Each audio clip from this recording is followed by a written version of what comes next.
나이가 들수록 사람들은 관계를 늘려야 한다고 믿습니다. 외로움이 두렵기 때문입니다. 그러나 저는 정반대로 말씀드리고 싶습니다. 노년의 인간관계는 넓히는 것이 아니라 정리하고 선별하는 것에서 삶의 품격이 결정됩니다. 젊을 때는 인간관계가 곧 생존이었습니다. 회사, 거래처, 친목, 모임, 가족 행사까지 만나지 않으면 일이 막히고 인정받지 못하고 뒤처질 것 같은 불안이 우리를 움직였습니다.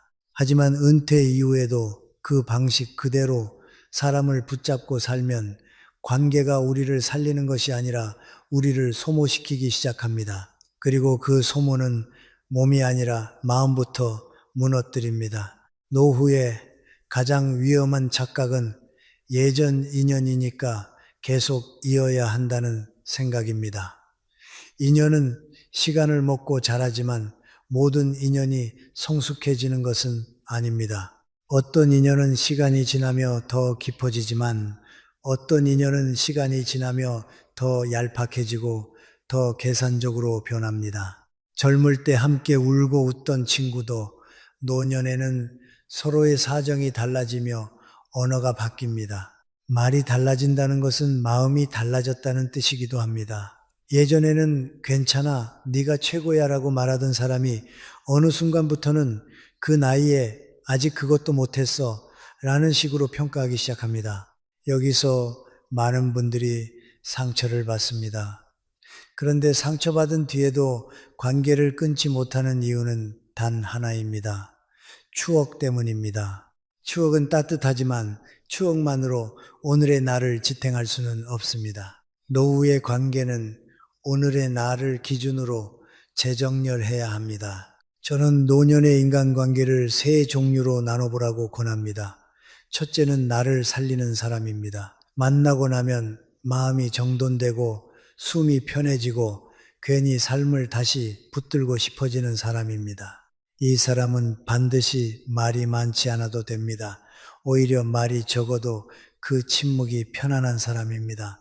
둘째는 나를 흔드는 사람입니다. 만나면 자꾸만 비교하게 만들고 내가 부족한 사람처럼 느껴지게 하고 돌아오는 길에 마음이 불편해지는 사람입니다.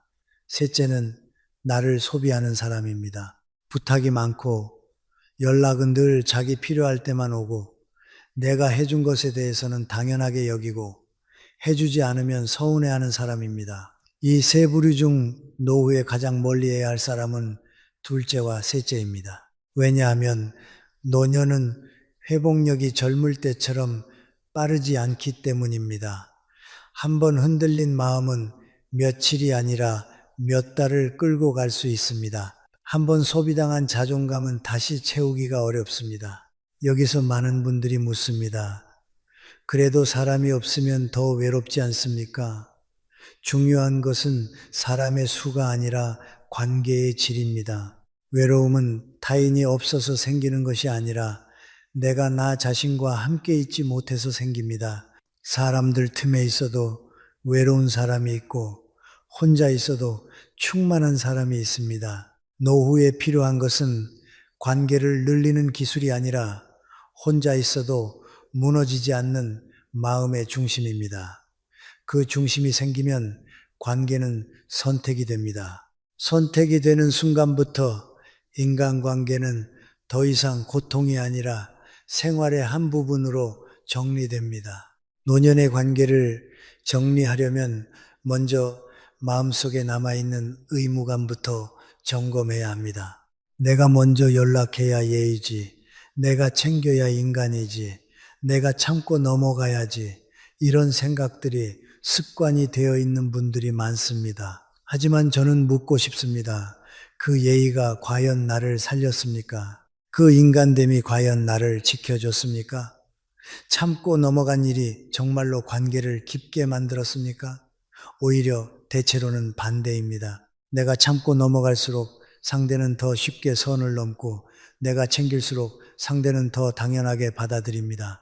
예의는 상호적일 때 아름답습니다. 일방적 예의는 결국 자기 희생이 되고 자기 희생은 노년에 가장 빠르게 마음을 늙게 합니다. 관계를 정리할 때 가장 중요한 기준은 그 사람이 나를 존중하는가입니다. 존중은 거창한 것이 아닙니다. 내 시간을 함부로 쓰지 않는 것, 내 사정을 가볍게 여기지 않는 것, 내 이야기를 듣고도 비웃지 않는 것, 내가 거절했을 때 기분 나빠하지 않는 것, 이것이 존중입니다. 노년이 되면 시간의 가치가 훨씬 커집니다. 젊을 때는 시간을 잃어도 다시 벌 수 있다고 믿지만 나이가 들수록 시간은 돌아오지 않는 재산이 됩니다. 그 재산을 누군가에게 아무 기준 없이 쏟아붓는 것은 노후의 가장 큰 낭비입니다. 또 하나, 노후의 관계에서 반드시 끊어야 할 것이 있습니다. 바로 비교 대화입니다. 누구는 자식이 뭐 했대? 누구는 집이 몇 평이래? 누구는 병원비를 얼마나 썼대? 이런 이야기들이 모임에서 자주 오갑니다. 이 대화를 들으면 마음이 편한 사람이 거의 없습니다. 누군가는 우월감을 느끼고, 누군가는 열등감을 느끼고, 누군가는 불안을 느낍니다. 그런데 더 무서운 것은 그 비교가 습관이 되면 내 삶이 내 것이 아니라 남의 기준으로 재단된다는 사실입니다. 그러면 노년의 평안은 사라집니다. 평안은 비교가 없는 자리에서만 자랍니다. 그래서 저는 말합니다. 비교가 대화의 중심이 되는 자리에서는 당신이 한마디도 하지 않아도 이미 마음이 상합니다. 노후의 지혜는 그 자리를 조용히 줄이는 것입니다. 저는 인간관계 정리를 냉정함이라고 부르지 않습니다. 이것은 자기 보호입니다. 자기를 보호하지 못하는 사람은 결국 누군가에게 기대게 되고 기대는 순간부터 관계는 다시 흔들립니다. 노년의 인간관계는 기댐이 아니라 동행이어야 합니다. 서로의 삶을 존중하며 각자의 속도로 걸어가되 가끔 안부를 묻고 가끔 웃을 수 있는 그런 관계 말입니다. 그런 관계는 많을 필요가 없습니다. 단 두세 사람만 있어도 충분합니다. 오히려 적을수록 깊어집니다. 깊어질수록 안정됩니다. 안정될수록 삶이 편안해집니다. 결국 노후의 인간관계는 한 문장으로 정리할 수 있습니다. 나를 지키는 관계만 남기십시오. 그 기준이 서면 불필요한 인연을 끊는 것이 두렵지 않습니다. 사람을 끊는 것이 아니라 나를 흔드는 패턴을 끊는 것입니다. 그 패턴이 끊어지는 순간 노년의 고독은 비극이 아니라 자유가 됩니다. 그리고 그 자유 속에서 당신은 비로소 당신의 삶을 다시 당신의 손에 쥐게 됩니다. 마지막으로 스스로에게 이렇게 물어보십시오. 오늘 내가 만나는 사람이 내일의 나를 더 단단하게 만들어줍니까? 아니면 더 지치게 만듭니까? 이 질문에 답이 나온다면 당신의 노후 인간관계는 이미 절반은 정리된 것입니다. 나이가 들수록 인간관계는 확장이 아니라 유지 비용의 문제가 됩니다. 젊을 때는 사람을 많이 알면 기회가 늘어난다고 믿었습니다. 그런데 노년에는 반대로 사람이 늘수록 마음의 소음이 커집니다. 연락을 받아야 하고 답장을 해야 하고 모임에 나가야 하고 경조사를 챙겨야 하고 때로는 원치 않는 감정 노동까지 해야 합니다. 이때 많은 분들이 스스로를 속입니다. 사람이 많아야 외롭지 않다. 하지만 실제로는 사람이 많을수록 외로움이 줄지 않습니다.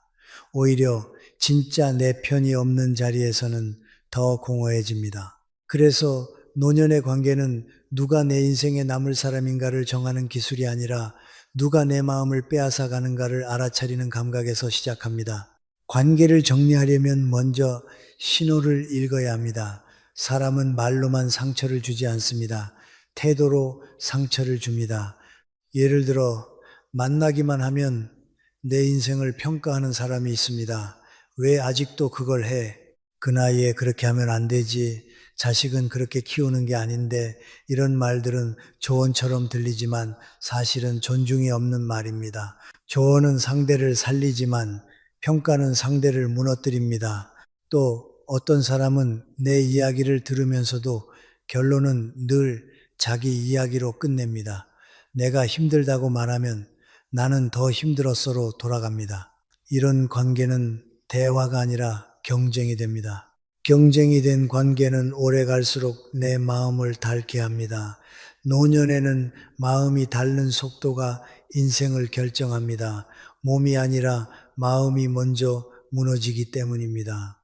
여기서 중요한 기준 하나를 드리겠습니다. 관계를 유지할지 정리할지 판단할 때 그 사람을 만난 뒤 내 마음이 어떤가를 반드시 체크하십시오. 만난 뒤 마음이 편안해지는 사람이 있고 만난 뒤 괜히 불안해지는 사람이 있습니다. 만난 뒤 생각이 정리되고 숨이 쉬어지는 사람이 있고 만난 뒤 집에 와서도 계속 말이 맴도는 사람이 있습니다. 후자는 대부분 내 에너지를 가져가는 관계입니다. 노후에는 이 관계를 그대로 두면 나중에 병으로 나타납니다. 스트레스는 늘 마지막에 몸으로 찾아옵니다. 그렇다면 정리를 어떻게 해야 합니까? 많은 분들이 관계를 끊는다고 하면 싸우고 끊어야 하나라고 생각합니다. 아닙니다. 노년의 정리는 조용한 거리두기가 대부분입니다. 싸우지 않아도 됩니다. 설명하지 않아도 됩니다. 왜 연락을 안 하냐는 질문에 다 대답할 필요도 없습니다. 연락 빈도를 줄이고 만남의 횟수를 줄이고 깊은 이야기를 덜 나누는 것만으로도 관계는 자연스럽게 재정렬됩니다. 특히 상대가 나를 존중하지 않는 관계에서는 설명이 오히려 나를 더 지치게 합니다. 이해하려는 사람은 설명하지 않아도 태도에서 알아차립니다. 이해하지 않으려는 사람은 아무리 설명해도 결국 자기 방식대로 해석합니다. 그러니 노후에는 설명보다 선이 중요합니다. 선을 그으면 관계는 그 선을 기준으로 살아남거나 멀어집니다. 하지만 거리두기를 할 때 마음에 죄책감이 올라오는 분들이 있습니다. 그래도 오래 봤는데, 그래도 내가 먼저 도와줬는데, 그래도 인연인데, 이 죄책감이 노년을 괴롭힙니다. 그래서 저는 죄책감을 해부해 보라고 말합니다. 그 죄책감은 상대에게 미안해서가 아니라 좋은 사람으로 보이고 싶은 습관에서 나오는 경우가 많습니다. 젊을 때는 착한 사람이 살아남는 전략이었을지 모릅니다. 하지만 노년에는 착한 사람 콤플렉스가 나를 희생시키는 족쇄가 됩니다. 착함은 미덕이지만 내가 무너질 정도의 착함은 미덕이 아닙니다. 그것은 자기 방치입니다. 또 하나, 노년의 인간관계에서 반드시 줄여야 하는 것이 경조사 의무입니다. 이 부분은 민감하지만 현실입니다. 젊을 때는 한번 얼굴 비추면 관계가 유지되는 것 같았습니다. 그런데 나이가 들수록 경조사는 점점 많아지고 비용도 커지고 몸도 따라주지 않습니다. 그럼에도 불구하고 안 가면 인간관계가 끝난다는 두려움 때문에 억지로 다니다가 정작 내 삶은 텅 비게 됩니다. 이제부터는 기준을 세우십시오. 정말 가까운 사람, 진짜 마음을 나누는 사람, 내 삶을 존중하는 사람에게만 에너지를 쓰십시오. 그렇지 않은 관계는 의무로 이어가면 결국 원망이 남습니다. 원망이 쌓이면 그 관계는 이미 끝난 관계입니다. 다만 형식만 남아있을 뿐입니다. 그럼 남겨야 할 관계는 어떤 관계입니까? 저는 노년의 좋은 관계를 말이 없어도 편한 관계라고 정의합니다. 무엇을 해야만 친한 것이 아닙니다. 매주 만나야 좋은 친구가 아닙니다. 가끔 연락해도 마음이 이어지는 사람이 진짜입니다. 그리고 무엇보다 내가 나의 부족함을 숨기지 않아도 되는 사람이 진짜입니다. 노년에는 성공 이야기보다 실패 이야기, 건강 이야기, 두려움 이야기 이런 것들이 더 많이 나옵니다. 그때도 나를 깎아내리지 않고 가볍게 웃어 넘기지 않고 그럴 수 있다라고 받아주는 사람이 있으면 됩니다. 그런 사람이 한 명만 있어도 노후는 버틸만 합니다. 마지막으로 관계를 정리하는 것만으로는 충분하지 않습니다. 관계를 줄이면 빈자리가 생깁니다. 그 빈자리를 다시 쓸모없는 관계로 채우면 소용이 없습니다. 빈자리는 나로 채워야 합니다. 책을 읽고, 걷고, 작은 취미를 만들고, 조용히 집을 정리하고, 내 마음을 관찰하는 시간이 필요합니다.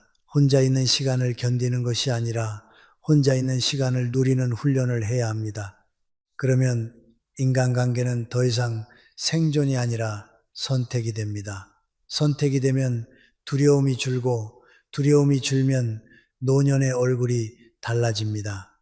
표정이 달라지고 말투가 달라지고 인생의 속도가 달라집니다. 노년의 인간관계는 결국 한 가지 원칙으로 귀결됩니다. 나를 소모시키는 관계는 예의로 유지하지 말고 나를 살리는 관계는 조용히 깊게 하라. 이 원칙을 마음에 새기십시오. 관계는 많을수록 든든한 것이 아니라 맞지 않는 관계가 많을수록 위험합니다. 이제는 사람을 늘릴 때가 아니라 마음의 평안을 늘릴 때입니다. 나이가 들수록 인간관계를 정리하는 기준은 점점 단순해져야 합니다. 그런데 많은 분들이 오히려 더 복잡하게 생각합니다. 끊으면 미안하다. 참아야 어른이다. 그래도 사람이니까 같은 말로 스스로를 설득하지요. 하지만 노년의 인간관계는 도덕시험이 아닙니다. 내 남은 시간과 마음을 어디에 쓰겠다는 결정입니다. 그래서 저는 두 번째 단계에서 이렇게 묻습니다. 그 사람은 내 삶에 평안을 주는가? 아니면 불안을 남기는가? 이 질문에 답이 나오면 그 다음은 기술의 문제입니다. 어떻게 멀어질 것인가? 어떻게 남길 것인가? 어떻게 지킬 것인가? 먼저 관계가 나를 병들게 만드는 대표적인 형태가 있습니다. 첫째, 감정을 강요하는 사람입니다. 만나기만 하면 너는 왜 이렇게 차갑니? 너는 왜 연락이 없니? 너는 사람을 몰라 같은 말로 죄책감을 심습니다. 이런 사람은 내가 행복해지는 걸 원하지 않습니다. 내가 자기 방식대로 움직이기를 원합니다. 둘째, 내 삶을 구경거리로 만드는 사람입니다. 내 가족 이야기, 내 돈 이야기, 내 건강 이야기를 캐묻고 다른 사람에게 옮기고 또 너도 알지 하며 소문을 사실처럼 말합니다. 이런 관계를 오래 두면 결국 내 인생의 주도권이 남의 입으로 넘어갑니다. 셋째, 은근히 무시하는 사람입니다. 대놓고 싸우지는 않지만 말끝마다 깔보는 뉘앙스가 있습니다. 그래, 너는 원래 그런 사람이잖아. 이 한마디가 반복되면 자존감은 조용히 무너집니다. 노년의 자존감은 건강과 연결됩니다. 스스로를 낮게 보는 순간 삶의 의욕도 같이 떨어집니다. 이제부터는 정리를 실전으로 들어가 보겠습니다. 사람과 관계를 정리할 때 가장 흔한 실패는 갑자기 모든 것을 끊어버리는 방식입니다. 감정이 폭발한 날 한 번에 차단하고 크게 싸우고 그 뒤에 후회하는 경우가 많습니다. 노년에는 이런 방식이 특히 위험합니다. 싸우면 남는 건 감정의 잔해입니다. 잔해는 마음을 오래 흔듭니다. 그래서 저는 세 가지 단계의 거리두기를 권합니다. 1단계, 정보 줄이기. 내 소식을 덜 주는 것부터 시작합니다. 내 가족, 내 돈, 내 건강, 내 계획. 이런 것은 내 이야기처럼 보이지만 사실은 내 약점이 될 수 있습니다. 인간관계가 거칠어질수록 약점은 공격 포인트가 됩니다. 그러니 먼저 말을 줄이십시오. 말이 줄어들면 상대의 간섭도 줄어듭니다. 2단계, 만남 줄이기. 자주 만나던 관계는 습관입니다. 습관은 끊기 어렵지요. 그래서 갑자기 0으로 만들지 말고 2에서 1로, 1에서 0.5로 줄이십시오. 바빠서요. 몸이 좀 안 좋아서요. 이 정도면 충분합니다. 노년의 거리두기에는 설명이 많으면 안 됩니다. 설명이 길수록 상대는 반박할 구실을 찾습니다. 3단계, 감정 투자 줄이기. 여기까지 와도 계속 흔들리는 이유는 정 때문입니다. 하지만 정이란 것은 때로 습관적 애착입니다. 감정 투자를 줄이십시오. 상대의 말에 과도하게 반응하지 말고 칭찬도 비난도 짧게 끝내십시오. 반응이 짧아지면 상대의 자극도 줄어듭니다. 그런데 어떤 분들은 이렇게 말합니다. 그래도 완전히 끊으면 외롭지 않나요? 맞습니다. 그래서 세 번째 단계의 핵심은 단순히 줄이는 게 아니라 남길 관계를 동시에 키우는 것입니다. 관계는 비우기만 하면 공허합니다. 건강한 관계로 채워야 합니다. 그럼 남길 관계는 어떤 관계입니까? 저는 기준을 세 가지로 압축합니다. 첫째, 존중. 나를 한 인간으로 대하는가. 둘째, 안전.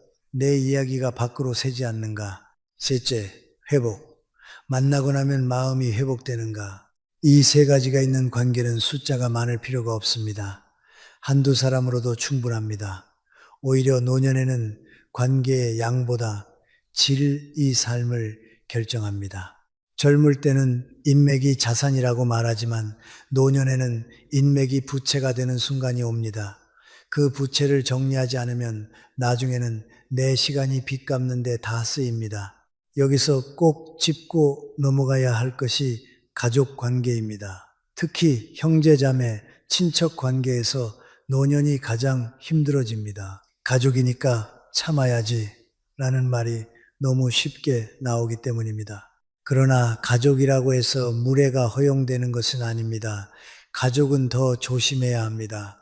가족은 더 오래 남기 때문입니다. 형제자매 사이에서 갈등이 생기는 가장 큰 이유는 돈이 아니라 기대입니다. 너는 당연히 이 정도는 해줘야지. 우리는 가족인데 이 기대가 쌓이면 어느 순간부터는 관계가 사랑이 아니라 계약이 됩니다. 계약이 되면 작은 실수도 배신으로 해석됩니다. 그래서 가족에게도 선이 필요합니다. 내 삶의 경계를 지키는 선, 내 시간의 선, 내 돈의 선, 내 감정의 선, 선이 없으면 가족이 가장 깊은 상처가 됩니다. 노년의 인간관계에서 마지막으로 꼭 훈련해야 할 것이 있습니다. 거절을 나쁜 일로 생각하지 않는 훈련입니다. 거절은 상대를 미워해서 하는 것이 아닙니다. 내 삶을 지키기 위해 하는 것입니다. 이번엔 어렵습니다. 그건 제가 할 수 없습니다. 이 말을 할 줄 알아야 합니다. 처음에는 목이 메지만 몇 번만 지나면 편해집니다. 그리고 놀랍게도 그 거절을 받아들이는 사람만이 내 곁에 남습니다. 그러니까 거절은 사람을 잃는 기술이 아니라 사람을 걸러내는 필터입니다. 결국 노년의 인간관계는 정리가 아니라 정돈입니다. 내 인생의 공간을 정돈하는 것입니다. 옷장을 정리하듯이 쓸모없는 감정과 의무를 덜어내고 꼭 필요한 것만 남기는 일입니다. 그 과정에서 마음이 가벼워지고 가벼워진 마음이 노후의 하루를 살립니다. 사람을 끊는 것이 목표가 아닙니다. 내 삶을 살리는 것이 목표입니다. 노년의 인간관계를 말할 때 우리는 자꾸 사람을 버리면 안 된다는 윤리의 언어로만 접근합니다. 그러나 저는 이렇게 말씀드리고 싶습니다. 버리는 것이 아니라 내 삶을 지키는 선택을 하는 것입니다. 사람을 정리한다는 말이 차갑게 들릴 수 있지만 사실은 더 이상 상처를 반복하지 않겠다는 다짐입니다. 노년의 시간은 젊을 때처럼 무한하지 않습니다. 남은 날이 줄어들수록 관계는 더 정교해져야 합니다. 누군가의 감정 쓰레기통이 되어주는 인생을 계속 살 수는 없지요. 그렇다면 관계를 정돈할 때 가장 중요한 기준은 무엇일까요? 저는 원칙 3개로 정리합니다. 이것만 흔들리지 않으면 어떤 관계든 마음이 덜 흔들립니다. 첫째, 내 삶의 리듬을 깨는 사람과는 거리를 둔다. 둘째, 나를 존중하지 않는 사람에게는 설명하지 않는다. 셋째, 좋은 사람에게는 더 자주, 더 짧게, 더 따뜻하게 간다. 이 원칙은 단순하지만 강력합니다. 노년에는 복잡한 기준이 필요 없습니다. 오히려 복잡하면 죄책감만 커집니다. 먼저 내 삶에 리듬을 깨는 사람이 어떤 사람인지 분명히 보셔야 합니다. 어떤 사람은 만나기만 하면 내 컨디션을 빼앗습니다. 말 한마디 한마디가 날카롭고 비교가 많고 불평이 많습니다. 그들은 늘 세상은 원래 그래 라고 말하지만 사실은 자기 마음이 이미 삐뚤어진 것입니다. 이런 사람을 자주 만나면 내 마음도 서서히 그 방향으로 물듭니다. 노년의 마음은 젊을 때보다 더 쉽게 물듭니다. 그래서 저는 리듬을 강조합니다. 노년의 리듬은 건강입니다. 잠, 식사, 산책, 조용한 시간, 이 리듬을 깨는 관계는 결국 건강을 깨트립니다. 두 번째 원칙, 나를 존중하지 않는 사람에게 설명하지 않는다. 이게 왜 중요하냐면 많은 분들이 관계를 망치는 순간이 설명에서 나오기 때문입니다. 내가 왜 그랬는지 들어봐. 사정이 있었어. 오해하지 마. 이런 말이 길어지면 길어질수록 상대는 더 공격할 소재를 얻습니다. 존중하는 사람은 짧은 설명만으로도 이해합니다. 반대로 존중하지 않는 사람은 긴 설명을 해도 결국 왜곡합니다. 그러니 존중이 없는 상대에게는 설명 대신 거리가 답입니다. 말로 설득하려 하지 마십시오.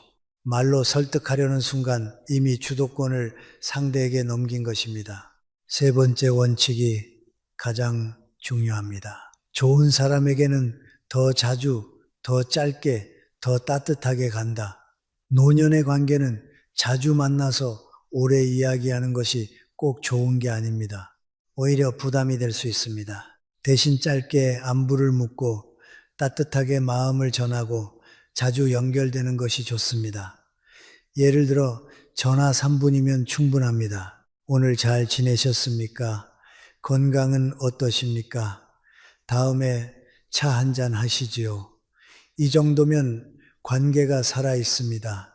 관계는 길이가 아니라 온도로 유지됩니다. 그리고 여기서 많은 분들이 놓치는 것이 있습니다. 관계를 정리하고 나면 외로움이 온다고 하지요. 그런데 외로움은 관계의 숫자가 적어서 오는 것이 아닙니다. 관계 안에서 내 마음이 비었을 때 외로움이 옵니다. 사람들 속에 있어도 외로운 이유가 바로 그것입니다. 그러니 진짜 해결은 사람을 많이 만나는 것이 아니라 내 마음을 채우는 것입니다. 노년의 마음을 채우는 가장 좋은 방법은 의외로 단순합니다. 몸을 먼저 채우는 것입니다. 산책, 햇빛, 규칙적인 식사, 수면, 몸이 무너지면 마음은 반드시 흔들립니다. 마음이 흔들리면 사람에게 매달리게 됩니다. 사람에게 매달리면 관계는 더 나빠집니다. 이것이 악순환입니다. 이제 구체적인 상황으로 들어가 보겠습니다. 특히 5060, 70대의 가장 흔한 갈등은 도와달라는 요구에서 시작됩니다. 돈, 시간, 돌봄, 부탁. 문제는 그 요구 자체가 아니라 요구가 당연함으로 바뀌는 순간입니다. 네가 해야지. 가족인데, 친구인데 이 말이 나오는 순간 관계는 이미 사랑이 아니라 채무 관계가 됩니다. 채무 관계가 되면 도와줘도 고맙지 않습니다. 더 요구합니다. 그리고 안 도와주면 배신자가 됩니다. 여기서 노년의 지혜는 하나입니다. 도와주는 기준을 미리 정해놓는 것입니다. 감정으로 결정하지 말고 원칙으로 결정하십시오. 예를 들면 이렇게요. 돈은 절대 빌려주지 않는다. 시간은 주 1회까지만 낸다. 돌봄은 내가 감당 가능한 범위만 한다. 기준이 없으면 그때그때 마음이 흔들립니다. 흔들리는 마음은 결국 원망으로 바뀝니다. 또 하나, 노년의 관계에서 반드시 배워야 할 기술이 있습니다. 침묵의 기술입니다. 젊을 때는 말로 풀 수 있습니다. 하지만 나이가 들수록 말은 오히려 불씨가 됩니다. 특히 감정이 올라올 때는 말이 칼이 됩니다. 그래서 저는 노년의 싸움에서 이기는 방법은 말을 잘 하는 것이 아니라 말을 늦추는 것이라고 생각합니다. 화가 날 때 10초만 멈추십시오. 그리고 한 문장만 하십시오. 그 이야기는 다음에 하겠습니다. 이것이 노년의 승리입니다. 관계를 지키는 승리, 내 마음을 지키는 승리입니다. 마지막으로 관계를 정돈하는데 가장 큰 장애물이 죄책감이라고 했지요. 죄책감은 사실 사랑의 증거가 아닙니다. 많은 경우 습관의 잔여물입니다. 예전에 그 사람과 얽혀있던 역할, 의무, 기대가 남아있는 것입니다. 죄책감이 올라올 때 이렇게 스스로에게 물어보십시오. 내가 이 관계를 유지해서 얻는 평안이 있는가? 아니면 잃는 평안이 더 큰가? 대답이 분명해집니다. 그리고 그때 비로소 진짜 어른이 됩니다. 어른은 모든 사람을 끌어안는 사람이 아니라 필요한 책임을 지고 불필요한 짐을 내려놓을 줄 아는 사람입니다. 노년의 인간관계는 결국 사람의 문제가 아니라 나의 문제입니다. 내가 흔들리면 관계가 흔들리고 내가 중심을 잡으면 관계도 정돈됩니다. 내 삶의 중심이 단단해지는 순간 불필요한 관계는 자연스럽게 멀어집니다. 그리고 남는 관계는 소수지만 깊어집니다. 그것이 노년의 품격입니다. 노년의 관계를 정리하려 할 때 많은 분들이 4단계에서 멈춥니다. 거리 두자까지는 오는데 그 다음이 어렵습니다. 왜냐하면 5단계는 기술이 아니라 태도이기 때문입니다. 오늘은 그 5단계를 말씀드리겠습니다. 이것이 되면 인간관계는 더 이상 감정에 끌려가지 않습니다. 내 마음이 주인이 됩니다. 5단계는 선긋기 이후의 유지입니다. 관계를 끊는 건 생각보다 쉽습니다.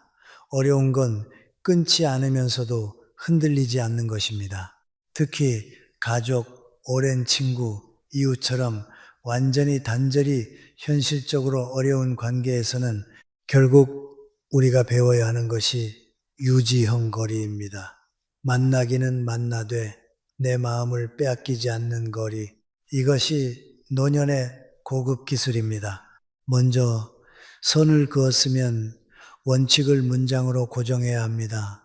머릿속으로만 이제 휘둘리지 말아야지라고 생각하면 감정이 올라오는 순간 바로 무너집니다. 그래서 저는 스스로에게 한 문장을 정해두라고 권합니다. 예를 들면은 나는 무례를 설명하지 않는다. 나는 반복되는 부탁에 예외를 만들지 않는다. 나는 내 리듬을 깨는 약속은 잡지 않는다. 이런 문장은 일종의 마음의 표지판입니다.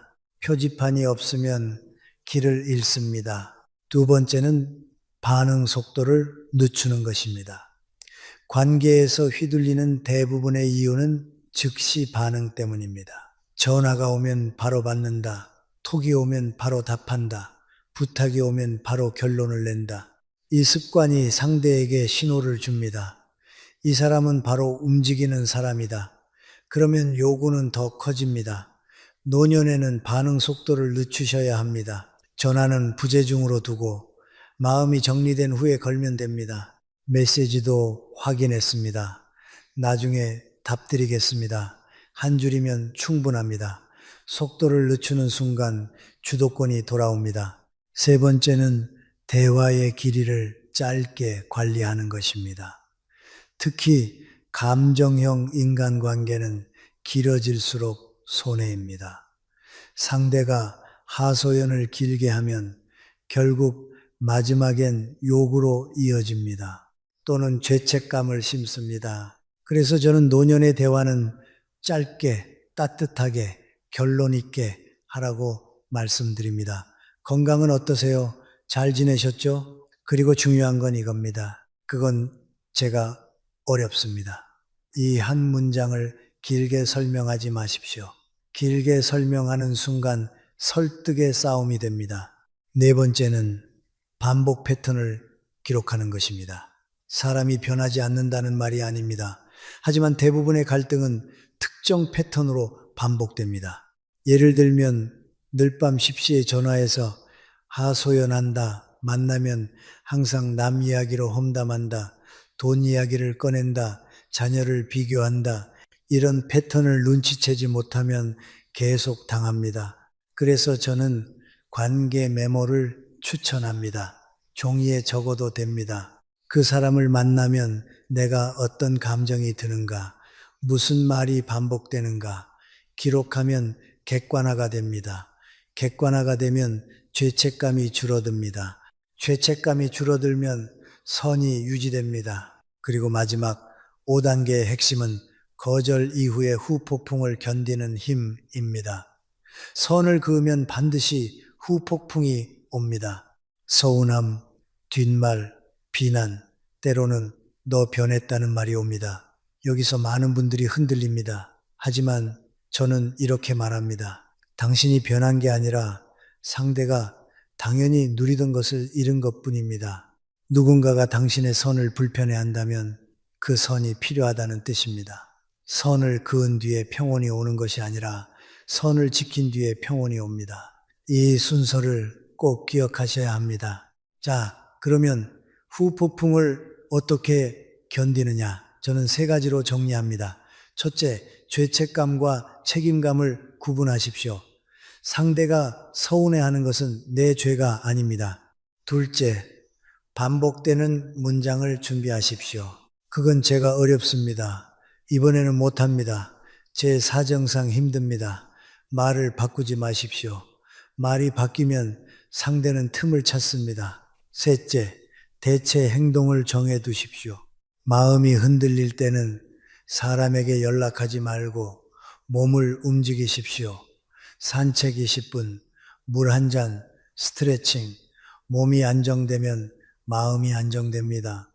노년의 인간관계는 결국 좋은 사람을 더 사랑하는 기술입니다. 나쁜 사람을 설득하는데 시간을 쓰지 마십시오. 좋은 사람에게 전화 한 통 더 하십시오. 좋은 사람에게 밥 한 끼 더 하십시오. 인간관계는 확대가 아니라 정제입니다. 정제된 관계가 남은 시간을 지켜줍니다. 그리고 그 시간 속에서 우리는 비로소 고독을 두려워하지 않게 됩니다. 고독은 벌이 아니라 품격입니다. 6단계는 관계를 정리하는 수준을 넘어 내 삶의 구조를 새로 짜는 단계입니다. 5단계가 선긋기 이후의 유지였다면 6단계는 그 선을 흔들지 않도록 생활 시스템을 바꾸는 것입니다. 많은 분들이 사람을 정리해 놓고도 다시 흔들리는 이유가 뭔지 아십니까? 생활이 그대로이기 때문입니다. 빈 시간이 그대로이고 외로움의 틈이 그대로이고 습관의 통로가 그대로이면 결국 그 자리에 다시 사람이 들어옵니다. 그래서 6단계는 관계의 문제가 아니라 삶의 설계 문제입니다. 먼저 6단계의 핵심 원칙부터 말씀드리겠습니다. 사람을 줄이면 반드시 무엇인가를 늘려야 한다. 사람을 줄였는데 아무것도 늘리지 않으면 마음은 공백을 견디지 못합니다. 공백은 외로움이 되고 외로움은 아무 관계나 붙잡게 만듭니다. 그래서 관계를 정리하는 만큼 다음 셋 중 하나는 반드시 늘려야 합니다. 규칙적인 루틴, 이 의미 있는 역할, 산몸을 쓰는 활동, 이 셋이 채워지면 관계는 줄어도 삶은 무너지지 않습니다. 첫째, 루틴을 시간표로 고정하십시오. 노년에는 마음이 흔들릴 때마다 사람에게 기대고 싶어집니다. 하지만 루틴이 있으면 사람을 찾을 틈이 줄어듭니다. 예를 들면 아침 기상 후 30분 산책, 점심 후 10분 정리, 저녁 식사 후 20분 독서. 핵심은 거창함이 아니라 반복 가능성입니다. 하루에 이 3개의 고정 루틴만 있어도 인간관계의 의존도가 확 내려갑니다. 관계를 지키는 힘은 의외로 철학이 아니라 일정에서 나옵니다. 둘째, 역할을 새로 만드셔야 합니다. 젊을 때는 직장과 가족이 역할을 만들어 줍니다. 그런데 은퇴 후에는 역할이 사라집니다. 역할이 사라지면 사람에게 매달립니다. 왜냐하면 인간은 내가 쓸모 있는 존재라는 감각이 없으면 관계로 자기 가치를 확인하려 하기 때문입니다. 그래서 6단계에서는 작은 역할을 의도적으로 만드셔야 합니다. 동네 도서관 봉사도 좋고, 경로당에서 1시간 도움을 주는 것도 좋고, 교회나 절에서 작은 일을 맡는 것도 좋습니다. 역할이 생기면 관계는 감정이 아니라 기능으로 정리됩니다. 이때부터 관계가 깔끔해집니다. 셋째, 몸을 쓰는 활동을 감정 방파제로 쓰십시오. 인간관계의 상처는 머리로 풀면 끝이 없습니다. 하지만 몸은 정직합니다. 몸을 움직이면 감정은 내려앉습니다. 그래서 저는 흔들릴수록 운동을 권합니다. 단, 목표가 건강만이 아닙니다. 6단계에서 운동은 관계로부터 나를 분리시키는 정서적 차단 장치입니다. 마음이 불안할 때 전화부터 잡던 습관을 운동화부터 신는 습관으로 바꾸는 겁니다. 이 작은 전환이 노년의 자유를 만듭니다. 이제 관계를 새로 짜는 구체 기술을 말씀드리겠습니다. 6단계에서는 인간관계를 3가지 그룹으로 분류해야 합니다. A그룹, 에너지 주는 사람, B그룹, 중립인 사람, C그룹, 에너지 빼앗는 사람. 여기서 중요한 건 C그룹을 미워해서 끊는 게 아니라 내 삶의 구조에서 자연스럽게 사라지게 만드는 것입니다. 끊겠다고 선언하면 싸움이 됩니다. 그러나 구조를 바꾸면 싸움이 필요 없습니다. 약속 시간을 줄이고 연락 빈도를 줄이고 만남의 장소를 바꾸고 대화 시간을 짧게 만들면 C그룹은 자연히 멀어집니다. 이것이 성숙한 정리입니다. 그리고 A그룹은 반대로 해야 합니다. 많은 분들이 착각합니다.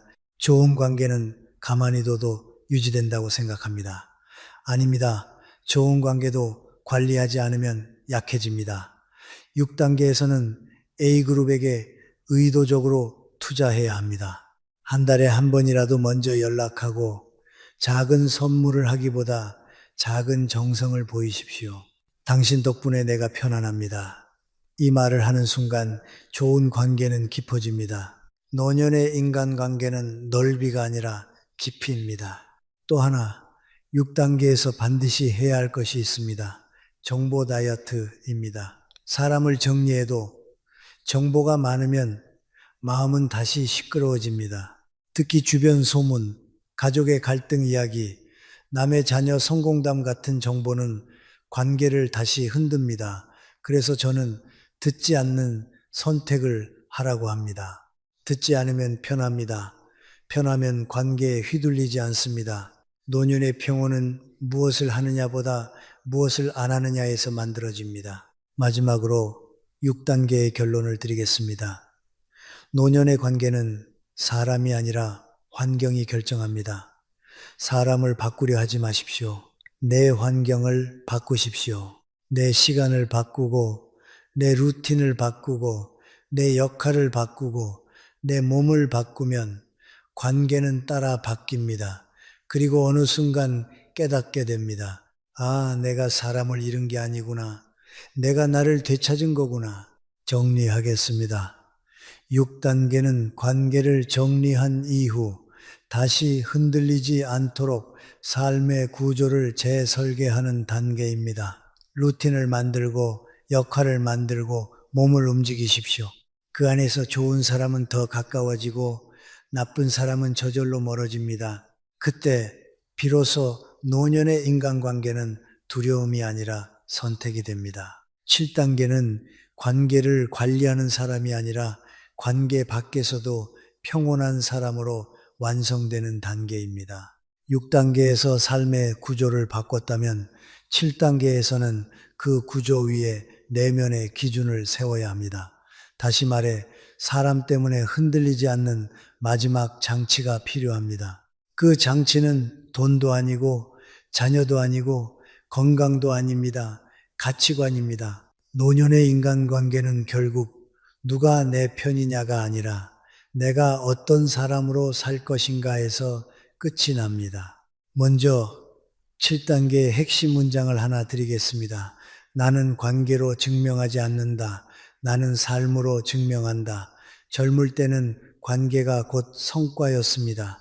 누굴 아느냐, 어디에 속하느냐가 중요했죠. 하지만 노년에는 그게 독이 됩니다. 관계로 자기 가치를 증명하려는 순간 우리는 다시 눈치 보기로 돌아갑니다. 7단계는 그 루프를 끊는 단계입니다. 첫째, 7단계에서는 인간관계의 기준을 감정에서 원칙으로 옮겨야 합니다. 많은 분들이 그 사람이 싫어서 멀어지거나 그 사람이 좋아서 가까이 합니다. 감정이 기준이면 감정이 바뀔 때마다 관계도 바뀝니다. 그래서 원칙이 필요합니다. 원칙은 단순해야 합니다. 예를 들어 이런 겁니다. 나를 존중하지 않는 사람과는 깊게 엮이지 않는다.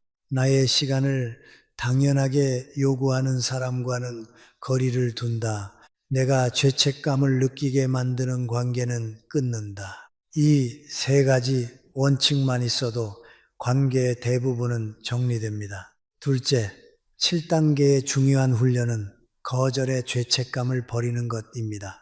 노년의 많은 갈등은 거절을 못해서 생깁니다. 부탁을 들어주고 뒤에서 후회하고 결국 원망이 쌓입니다. 그런데 기억하십시오. 거절은 공격이 아닙니다. 자기 보호입니다. 이번엔 어렵습니다. 그건 제 상황상 힘듭니다. 좋은 마음은 있지만 저는 그렇게는 못합니다. 이렇게 말하면 관계가 깨질까 두려워합니다. 그러나 관계가 그 한마디로 깨진다면 애초에 그 관계는 건강하지 않았던 겁니다. 7단계는 그 사실을 인정하는 단계입니다. 셋째, 7단계에서 반드시 익혀야 할 것이 침묵의 기술입니다. 노년에는 말 한마디가 관계를 끝냅니다. 젊을 때는 실수해도 회복할 시간이 있지만 나이가 들수록 사람들은 여유가 없습니다. 그래서 7단계에서는 말을 잘하는 사람이 아니라 말을 아낄 줄 아는 사람이 이깁니다. 특히 다음 세 가지는 절대 말하지 마십시오. 비교, 누구는 이렇게 한다더라. 평가, 너는 원래 그런 성격이야. 충고 원하지 않는데 주는 조언. 이 세 가지는 관계를 단숨에 무너뜨립니다. 좋은 관계는 대개 말로 만드는 게 아니라 말을 줄이는 것으로 유지됩니다. 넷째, 7단계는 외로움을 재정의하는 단계이기도 합니다. 많은 분들이 혼자 있는 것을 고독으로 해석합니다. 그래서 관계를 붙잡습니다. 그러나 7단계에서 혼자는 다릅니다. 혼자는 고독이 아니라 정돈입니다. 혼자 있는 시간은 내 마음을 정리하고 내 기준을 회복하고 내 삶을 다시 중심으로 세우는 시간입니다. 노년에는 사람을 많이 만나서 위로받는 것이 아니라 사람을 덜 만나서 평온해지는 경우가 더 많습니다. 다섯째, 7단계의 마지막은 남을 내려놓고 나를 책임지는 태도입니다. 관계가 힘든 이유는 우리는 자꾸 상대를 바꾸려 하기 때문입니다. 왜 저 사람은 저럴까? 왜 내 마음을 몰라줄까? 이런 생각은 끝이 없습니다. 7단계에서는 질문이 바뀌어야 합니다. 나는 어떻게 반응할 것인가? 나는 어디까지 허용할 것인가? 나는 어떤 삶을 지킬 것인가? 질문이 바뀌면 관계가 바뀝니다. 상대가 변하지 않아도 내가 흔들리지 않기 때문입니다. 그리고 마지막으로 7단계의 결론을 한 문장으로 드리겠습니다. 노년의 평온은 좋은 사람을 많이 만나서가 아니라 흔들리는 나를 줄여서 온다. 관계는 삶의 일부입니다. 전부가 아닙니다. 관계가 줄어도 삶은 풍성할 수 있습니다. 오히려 관계가 줄어야 삶이 선명해지는 경우도 많습니다. 이제는 아셔야 합니다. 내 삶의 주인은 타인이 아니라 나입니다. 내가 선택하는 관계만 남겨도 충분합니다. 7단계는 완성입니다. 관계에 끌려다니는 삶에서 관계를 선택하는 삶으로 넘어가는 단계입니다. 원칙을 세우고 거절을 배우고 침묵을 익히고 혼자를 정돈으로 바꾸고 나를 책임지는 태도를 갖추면 더 이상 사람 때문에 인생이 흔들리지 않습니다. 8단계는 마지막 정리, 좋은 관계를 남기는 것이 아니라 좋은 삶을 남기는 단계입니다. 7단계에서 원칙과 평온을 완성했다면 8단계에서는 그 평온을 끝까지 지키는 방식을 정합니다. 노년의 인간관계는 결국 누구와 함께 하느냐보다 어떤 흔적을 남기느냐로 마무리됩니다. 그래서 8단계의 핵심은 관계가 아니라 품격입니다. 먼저 한 문장으로 시작하겠습니다.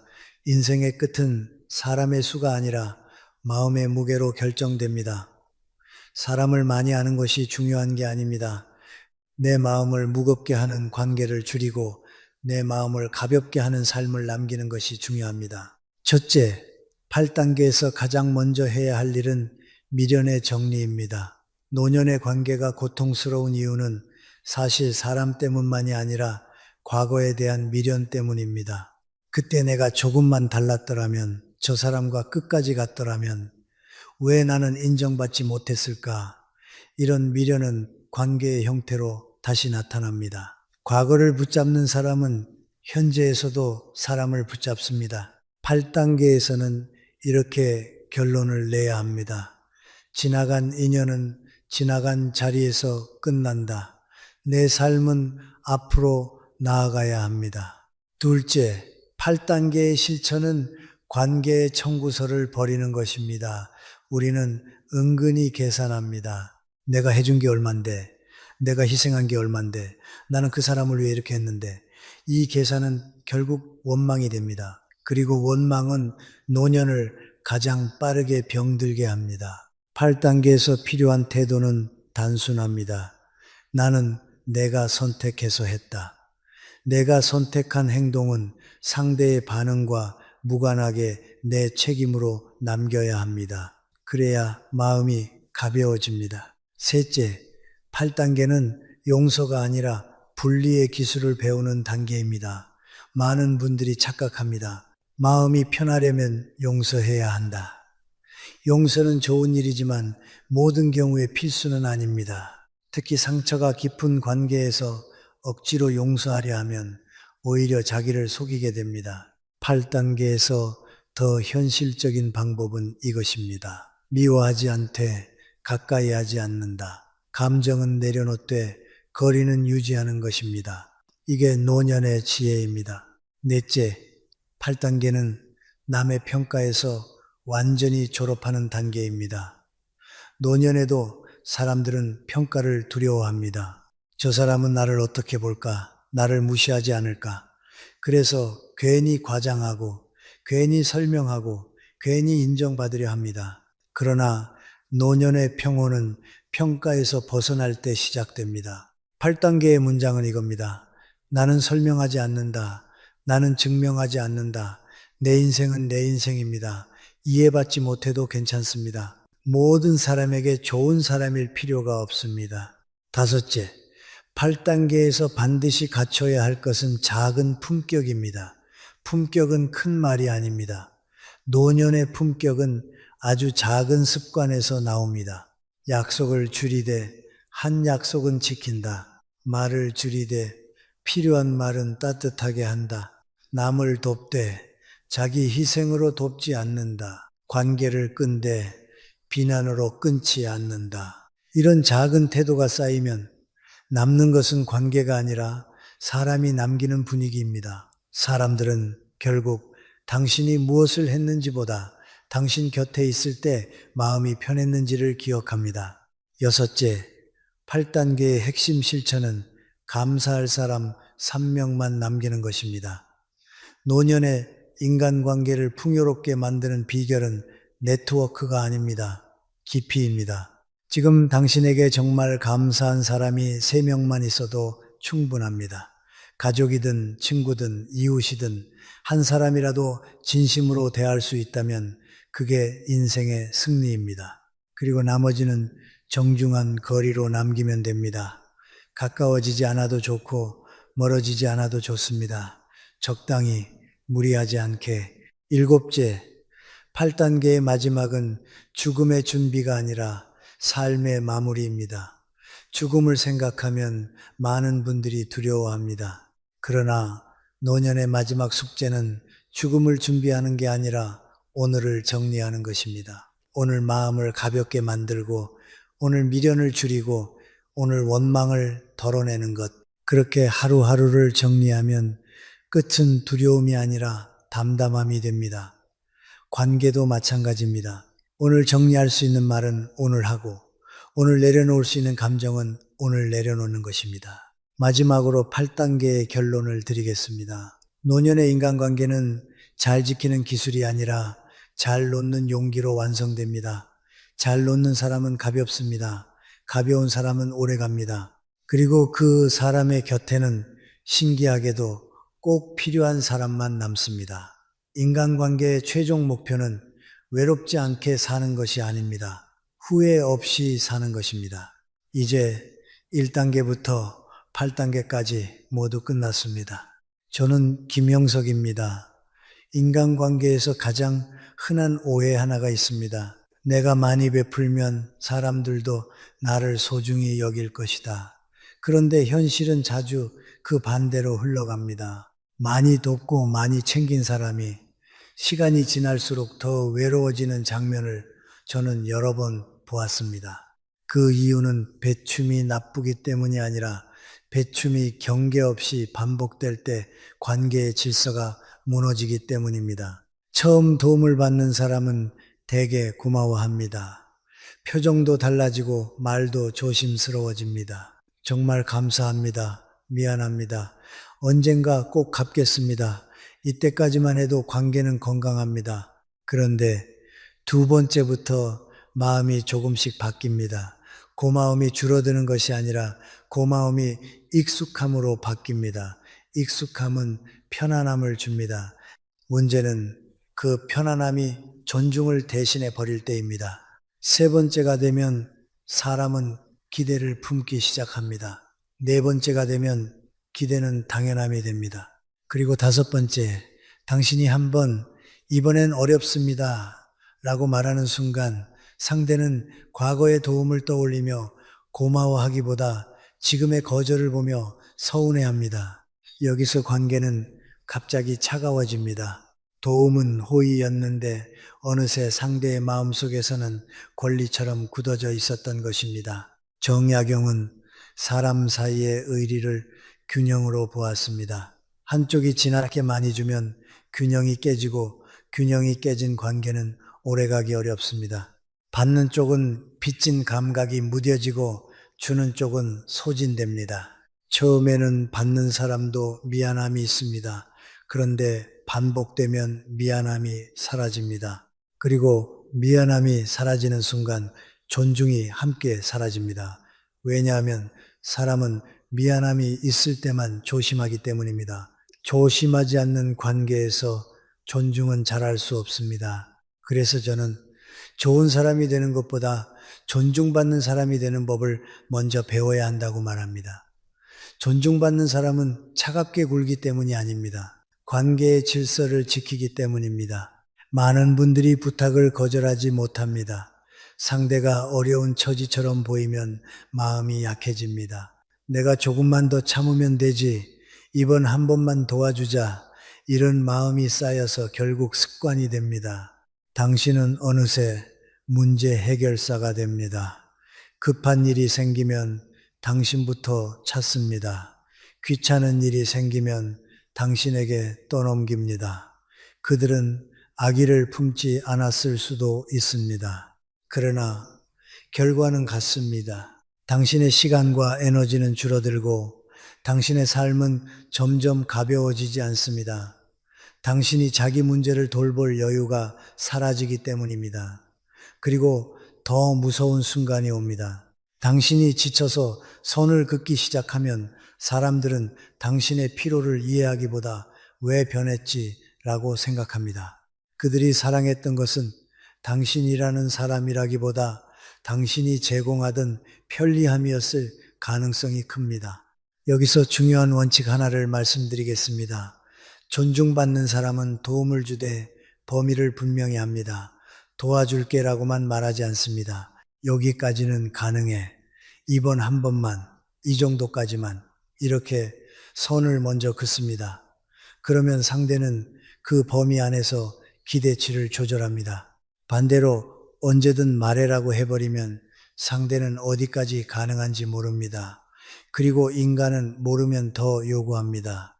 요구가 반복되면 당신의 배출은 더 이상 특별한 것이 아닙니다. 일상이 됩니다. 일상이 되면 감사는 증발하고 기대만 남습니다. 그러다 한번 거절하면 상대는 그것을 배신처럼 느낍니다. 이게 인간 심리의 작동 방식입니다. 당신이 나쁘지 않아도 구조가 그렇게 만들어집니다. 또 하나, 존중받는 사람은 기준을 길게 설명하지 않습니다. 많은 사람들이 거절할 때 말을 길게 합니다. 미안한 마음에 상황을 해명하고 감정을 덧붙입니다. 그런데 말이 길어질수록 말은 약해집니다. 약해진 말은 상대에게 설득할 틈을 줍니다. 그럼 다음 주는 조금만 해주면 안 돼? 너라면 할 수 있잖아. 이렇게 말의 협상이 시작됩니다. 그러면 관계는 점점 거래가 됩니다. 존중은 사라지고 흥정만 남습니다. 존중받는 사람은 짧게 말합니다. 이번엔 어렵습니다. 그건 할 수 없습니다. 그리고 그 말은 흔들리지 않습니다. 이유를 몰라도 상대는 결과를 보고 배우게 됩니다. 아, 이 사람은 여기까지구나. 이 선을 넘으면 안 되는구나. 말로 설득하는 사람이 아니라 행동으로 일관성을 보여주는 사람이 존중받습니다. 정약용이 말한 분수를 지킨다는 것은 바로 이런 뜻입니다. 분수는 상대를 밀어내는 벽이 아닙니다. 서로를 살리는 질서입니다. 내가 할 수 있는 것과 할 수 없는 것을 구분하고 그 구분을 지키는 것이 관계를 오래가게 합니다. 한계를 말하는 것은 냉정함이 아니라 정직함입니다. 정직한 관계가 진짜 관계입니다. 오히려 아무 말 없이 다 받아주다가 어느 날 폭발하는 것이 더 큰 상처를 남깁니다. 경계를 세우는 사람은 관계를 끊으려는 것이 아니라 관계를 지키려는 사람입니다. 그러니 오늘부터 한 가지를 연습해 보십시오. 부탁을 받았을 때 즉시 알겠어라고 말하지 말고 잠깐 멈추십시오. 그리고 스스로에게 물으십시오. 내가 지금 이걸 해줄 수 있는가? 내가 해주면 내 삶의 균형이 깨지지 않는가? 그 질문을 통과한 것만 하십시오. 그리고 하기로 했다면 범위를 말하십시오. 여기까지, 이 정도까지 딱 한 번. 그 선을 지키십시오. 사람들은 처음엔 섭섭해 할 수도 있습니다. 그러나 시간이 지나면 오히려 당신을 함부로 대하지 못합니다. 언제든 이용할 수 있는 사람이 아니라는 것을 알게 되기 때문입니다. 배추로서가 아니라 배출이 귀해져서 관계가 단단해지는 것입니다. 그리고 그때부터 당신은 지치지 않습니다. 지치지 않는 사람이 오래 갑니다. 오래 가는 사람이 결국 깊은 관계를 만듭니다. 저는 김형석입니다. 앞에서 말씀드린 것처럼 관계에서 가장 큰 비극은 나는 선의로 했는데 왜 존중이 사라지지? 라는 질문이 반복되는 데서 시작됩니다. 그래서 오늘은 더 구체적으로 들어가 보겠습니다. 존중받는 사람은 선을 긋되 설명으로 설득하지 않는다는 원칙을 어떻게 현실에서 쓰는가? 말투와 타이밍, 그리고 관계별 적용법까지요. 먼저 한 가지를 분명히 합시다. 사람들은 당신의 마음을 읽지 못합니다. 사람들은 당신이 얼마나 힘든지, 얼마나 바쁜지, 얼마나 지쳤는지 알아주지 않습니다. 오히려 그들은 당신이 과거에 해왔던 행동을 기준으로 당신을 판단합니다. 그래서 한번 언제든지가 되어버리면 당신은 어느새 항상이 됩니다.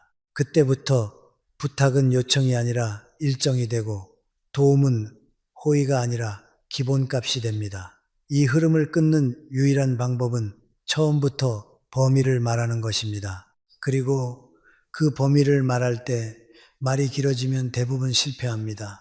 많은 분들이 거절을 어려워하는 이유는 상대의 기분을 상하게 할까 두렵기 때문입니다. 그래서 거절을 하더라도 길게 설명합니다. 요즘 부모님 병원 때문에 정신이 없어서, 내가 회사에서 프로젝트가 있어서, 사실 내가 요즘 잠도 못 자고 이렇게요. 그런데 이렇게 말하면 무슨 일이 생길까요? 상대는 이해하는 척하지만 마음속에서는 계산을 시작합니다. 그럼 언제는 돼? 그럼 이건 가능하지? 그럼 너 말고 다른 사람한테 부탁해야겠네. 설명은 상대에게 선택지를 줍니다. 선택지가 생기면 사람은 당신의 한계를 존중하기보다 당신을 움직일 방법을 찾습니다. 이때 관계는 존중이 아니라 협상이 됩니다. 정약용이 말한 분수는 말로 설득하는 논리가 아니라 행동으로 지키는 경계입니다. 그래서 존중받는 사람의 말은 짧습니다. 짧은 말은 차갑기 때문이 아니라 흔들리지 않기 때문입니다. 예를 들어 이런 식입니다. 이번엔 어렵습니다. 그건 여기까지만 가능합니다. 그 부분은 제가 도와드릴 수 없습니다. 여기서 핵심은 어렵습니다. 다음에 이유를 줄줄이 붙이지 않는 겁니다. 이유를 붙이면 약점이 되고 약점은 설득의 문이 됩니다. 반대로 이유를 붙이지 않으면 상대는 더 물어볼 틈을 잃습니다. 단호함이 아니라 확실함이 전달되기 때문입니다. 그럼 너무 무뚝뚝해 보이지 않을까요? 라고 묻는 분들이 있습니다. 저는 오히려 반대로 봅니다. 사람이 감정으로 길게 설명할 때 상대는 당신을 기분으로 움직이는 사람으로 봅니다. 오늘은 미안해서 해주고, 내일은 짜증나서 거절하고, 모레는 또 마음 약해져서 해주는 사람. 이런 사람은 예측이 어렵습니다. 예측이 어렵다는 것은 신뢰가 약해진다는 뜻입니다. 신뢰가 약하면 존중도 약해집니다. 그래서 관계에서는 감정보다 일관성이 훨씬 중요합니다. 존중은 따뜻함에서 생기는 게 아니라 일관된 기준에서 생깁니다. 여기서 한 단계 더 들어가 보겠습니다. 선을 긋는 데는 말의 형식이 있습니다. 저는 이것을 세 문장으로 정리합니다. 첫째, 가능 범위를 말한다. 둘째, 기간을 정한다. 셋째, 대안을 제시하지 않는다. 혹은 최소로 한다. 예를 들어 누군가가 돈을 빌려달라고 하면 미안한데 나는 돈 거래는 안 해라고 말할 수 있습니다. 그 다음에 왜냐하면 예전에 같은 설명을 붙이는 순간 상대는 당신을 설득할 이야기거리를 얻습니다. 반대로 나는 돈 거래는 하지 않습니다로 끝내면 상대는 그 기준을 규칙으로 받아들입니다. 규칙은 설득하기 어렵습니다. 감정은 설득하기 쉽지요. 또 누군가가 당신의 시간을 계속 요구한다면 이렇게 말해 보십시오. 오늘은 30분까지만 가능해요. 여기서 중요한 것은 30분입니다. 추상적으로 바빠 라고 말하면 상대는 빈틈을 봅니다. 하지만 숫자로 말하면 범위가 생깁니다. 범위가 생기면 상대는 그 안에서 움직입니다. 이것이 경계의 기술입니다. 정약용이 말한 분수는 결국 측정 가능한 선으로 나타날 때 힘을 갖습니다. 관계별로도 적용이 다릅니다. 가족이라고 해서 선이 없어도 되는 것은 아닙니다.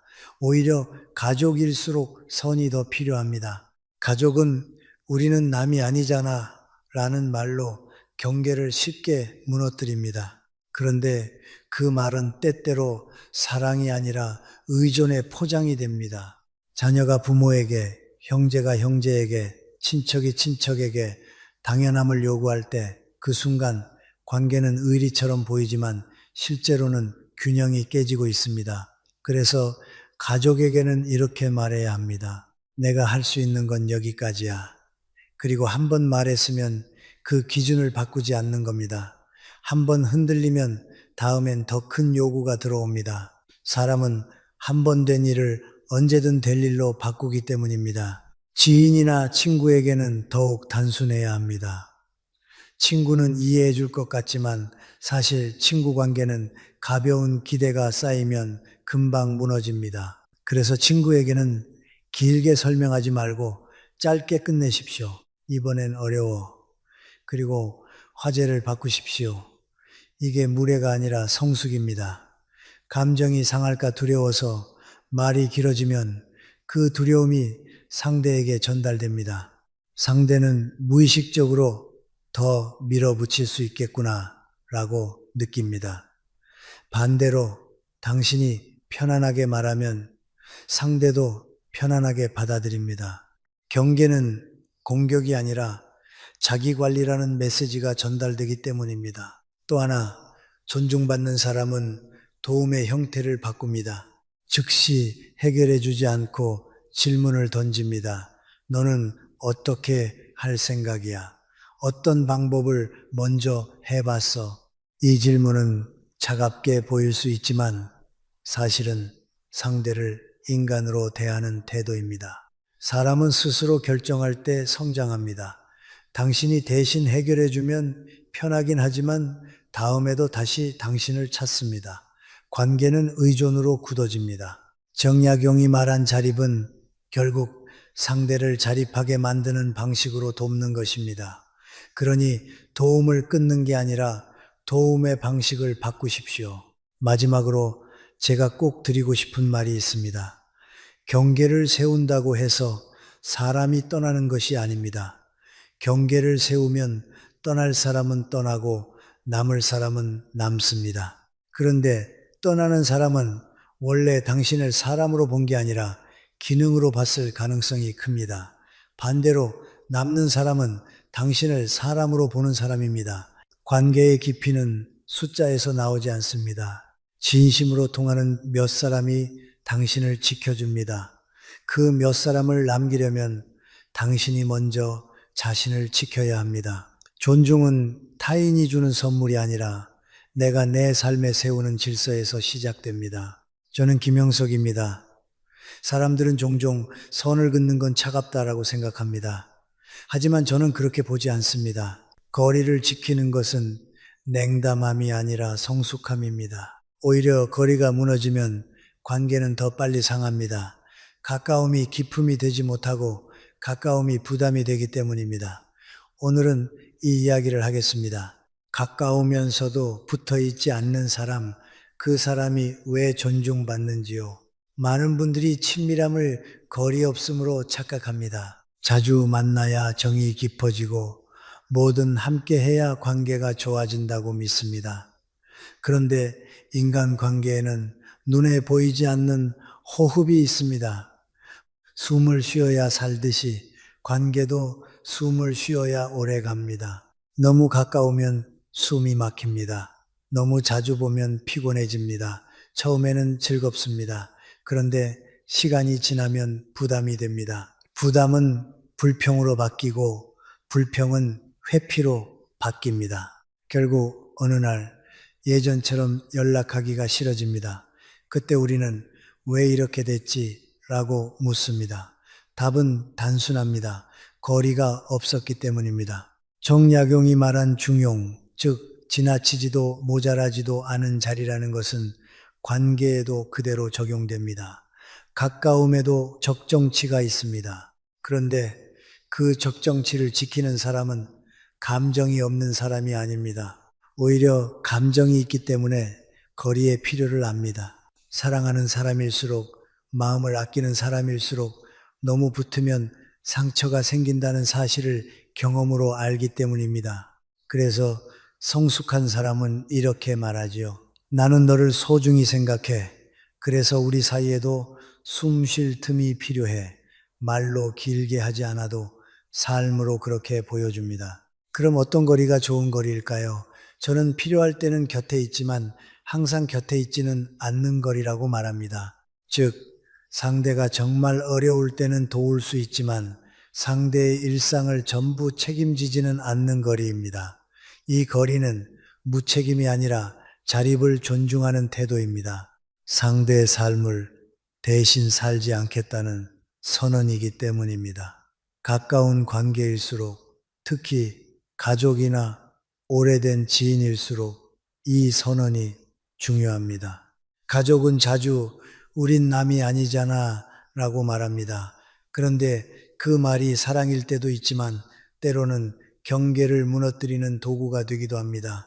남이 아니니까라는 말이 반복되면 요청이 요구로 바뀌고 요구가 당연함으로 굳어집니다. 그 순간 관계는 더 이상 따뜻한 가족이 아니라 서로를 소진시키는 구조가 됩니다. 그래서 거리는 먼저 마음에서 시작해야 합니다. 내가 상대를 사랑한다고 해서 내가 상대의 문제를 다 해결해야 하는 것은 아닙니다. 내가 상대를 돕는다고 해서 내가 상대의 책임까지 가져야 하는 것도 아닙니다. 사랑은 동행이지 짐을 대신 지는 것이 아닙니다. 관계가 건강하려면 각자의 삶이 서 있어야 합니다. 서로가 자기 다리로 서 있을 때 잡아주는 손도 더 단단해집니다. 한쪽이 계속 기대고 한쪽이 계속 받치면 받치는 쪽은 언젠가 무너집니다. 그리고 그 무너짐이 관계의 파괴가 됩니다. 이때 많은 분들이 걱정합니다. 거리를 두면 상대가 오해하지 않을까요? 오해할 수도 있습니다. 그러나 오해를 두려워해서 거리를 포기하면 나중에는 더 큰 오해가 생깁니다. 왜냐하면 당신은 언젠가 지치기 때문입니다. 지친 사람은 말이 날카로워집니다. 행동이 거칠어집니다. 그러다 폭발합니다. 그 폭발은 상대에게 훨씬 큰 상처를 줍니다. 반면에 처음부터 거리를 지키는 사람은 폭발하지 않습니다. 폭발하지 않는 사람은 오래갑니다. 오래가는 관계가 결국 깊은 관계입니다. 거리의 핵심은 차갑게 끊어내기가 아닙니다. 접촉의 빈도와 방식을 조절하는 것입니다. 예를 들어 매일 연락하던 관계가 있다면 그 빈도를 줄이는 것만으로도 관계는 훨씬 건강해질 수 있습니다. 자주 만나던 관계라면 만남을 습관이 아니라 의미로 바꾸면 됩니다. 보고 싶을 때 보고 나에게 에너지가 있을 때 만나는 방식으로요. 그리고 여기서 중요한 것은 죄책감을 갖지 않는 것입니다. 죄책감이 있으면 사람은 다시 붙습니다. 붙었다가 또 지칩니다. 지쳤다가 또 죄책감으로 붙습니다. 이 반복이 관계를 망가뜨립니다. 성숙한 사람은 죄책감으로 관계를 운영하지 않습니다. 원칙으로 운영합니다. 원칙이란 무엇입니까? 저는 이렇게 정리합니다. 내가 할 수 있는 범위 안에서만 움직인다. 상대의 삶을 대신 살지 않는다. 상대의 감정을 책임지지 않는다. 이 세 가지가 지켜지면 거리는 곧 안정이 됩니다. 그리고 안정은 존중을 만듭니다. 사람들은 본능적으로 안정적인 사람을 함부로 하지 못합니다. 왜냐하면 안정적인 사람은 흔들리지 않기 때문입니다. 흔들리지 않는 사람 앞에서 사람은 조심하게 됩니다. 조심함이 쌓이면 존중이 됩니다. 즉, 거리를 지키는 것은 인간관계 기술이면서 동시에 자기 삶을 지키는 철학입니다. 거리를 지키는 사람은 또 하나의 특징이 있습니다. 상대를 붙잡지 않습니다. 상대가 멀어질 때 매달리지 않고 상대가 떠날 때 억지로 붙잡지 않습니다. 이것이 차가워 보일 수 있지만 사실은 상대를 독립된 존재로 존중하는 태도입니다. 너는 내 삶을 살아라. 나는 내 삶을 살겠다. 이 메시지는 관계를 끊는 메시지가 아니라 관계를 더 오래 살게 하는 메시지입니다. 왜냐하면 사람은 붙잡히면 숨이 막히고 숨이 막히면 도망가고 싶어지기 때문입니다. 반대로 자유가 있으면 다시 돌아올 수 있습니다. 관계도 마찬가지입니다. 숨 쉴 틈이 있는 관계는 다시 이어집니다. 정약용이 말한 의리는 무조건 희생하는 것이 아닙니다. 서로의 자리를 지키는 것입니다. 내가 내 자리에서 무너지지 않아야 상대의 자리도 인정할 수 있습니다. 그래서 오늘 제가 드리고 싶은 결론은 이것입니다. 거리는 관계를 끊는 칼이 아니라 관계를 지키는 울타리입니다. 울타리가 없으면 들판은 잠시 넓어 보여도 결국 모든 것이 흩어집니다. 울타리가 있으면 제한이 생기지만 그 안에서 삶은 안정적으로 자랍니다. 저는 김영석입니다. 앞에서 거리가 관계를 지키는 울타리라고 말씀드렸습니다. 그런데 거리를 지킨다고 해서 모든 문제가 해결되지는 않습니다. 왜냐하면 사람을 흔드는 것은 거리보다 더 강한 것이 있기 때문입니다. 감정입니다. 감정이 흔들리면 원칙도 흔들립니다. 원칙이 흔들리면 관계는 불안정해집니다. 그리고 불안정한 사람은 존중받기 어렵습니다. 오늘은 한 가지를 분명히 하겠습니다.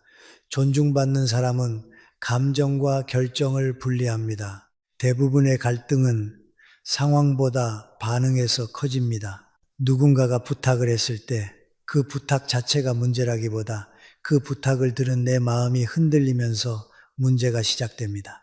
기분이 좋으면 쉽게 그래 내가 해줄게 라고 말합니다. 서운한 일이 있는 날이면 왜 나한테만 이래 하며 거절합니다. 다음날 마음이 풀리면 또 미안해져서 다시 도와줍니다. 이렇게 감정에 따라 결정이 바뀌면 상대는 혼란스러워집니다. 그리고 혼란스러워진 상대는 당신을 존중하기보다 어떤 날은 되고 어떤 날은 안 되는 사람으로 봅니다. 결국 당신의 말은 기준이 아니라 기분으로 해석됩니다. 사람들이 존중하는 것은 따뜻함이 아닙니다. 물론 따뜻함도 중요하지만 더 중요한 것은 일관성입니다. 일관성이 있는 사람은 예측 가능합니다. 예측 가능한 사람은 신뢰를 줍니다. 그리고 신뢰가 쌓이면 존중이 됩니다. 반대로 감정에 따라 오락가락하는 사람은 예측이 어렵습니다. 예측이 어려운 사람은 신뢰가 약해집니다. 신뢰가 약해지면 상대는 더 쉽게 선을 넘습니다. 왜냐하면 이번에도 결국 해주겠지. 조금만 밀어붙이면 바뀌겠지라고 생각하기 때문입니다. 당신을 설득의 대상으로 만들고 당신의 원칙을 협상 가능한 것으로 만듭니다. 이것이 관계를 망가뜨립니다. 정약용이 말한 중용은 감정을 없애라는 뜻이 아닙니다. 감정이 없는 사람은 없습니다. 다만 중용은 감정 위에 올라서서 판단하라는 뜻입니다. 화가 나더라도 화가 만든 결정을 하지 말고 서운하더라도 서운함이 만든 말을 하지 말라는 것입니다. 감정은 순간입니다. 결정은 관계의 방향을 바꾸는 힘입니다. 순간으로 방향을 결정하면 인생은 늘 흔들립니다. 그래서 저는 감정은 느끼되 결정을 맡기지 말라고 말합니다. 그럼 감정과 결정을 어떻게 분리할 수 있을까요? 첫째는 시간을 벌어야 합니다. 많은 분들이 즉시 답을 합니다. 부탁을 받자마자 알겠어 혹은 안 돼 라고 말합니다. 그런데 즉시는 감정의 통로입니다. 감정이 뜨거울 때 내린 결정은 대부분 후회를 남깁니다. 그러니 한 문장을 연습하십시오. 생각해보고 말씀드릴게요. 이 한 문장은 관계를 차갑게 만들지 않습니다. 오히려 성숙하게 보입니다. 그리고 무엇보다 당신에게 판단할 시간을 줍니다. 감정이 조금 가라앉으면 원칙이 보입니다. 원칙이 보이면 결정이 단단해집니다. 둘째는 기준을 미리 정해두는 것입니다. 감정이 흔들릴 때는 즉흥으로 살기 쉽습니다. 반면 기준이 미리 있으면 감정이 와도 흔들림이 줄어듭니다. 예를 들어 이런 기준입니다. 돈은 빌려주지 않는다. 밤 10시 이후엔 전화 상담을 하지 않는다. 일주일에 한 번만 도와준다. 내 시간을 30분 이상 쓰지 않는다.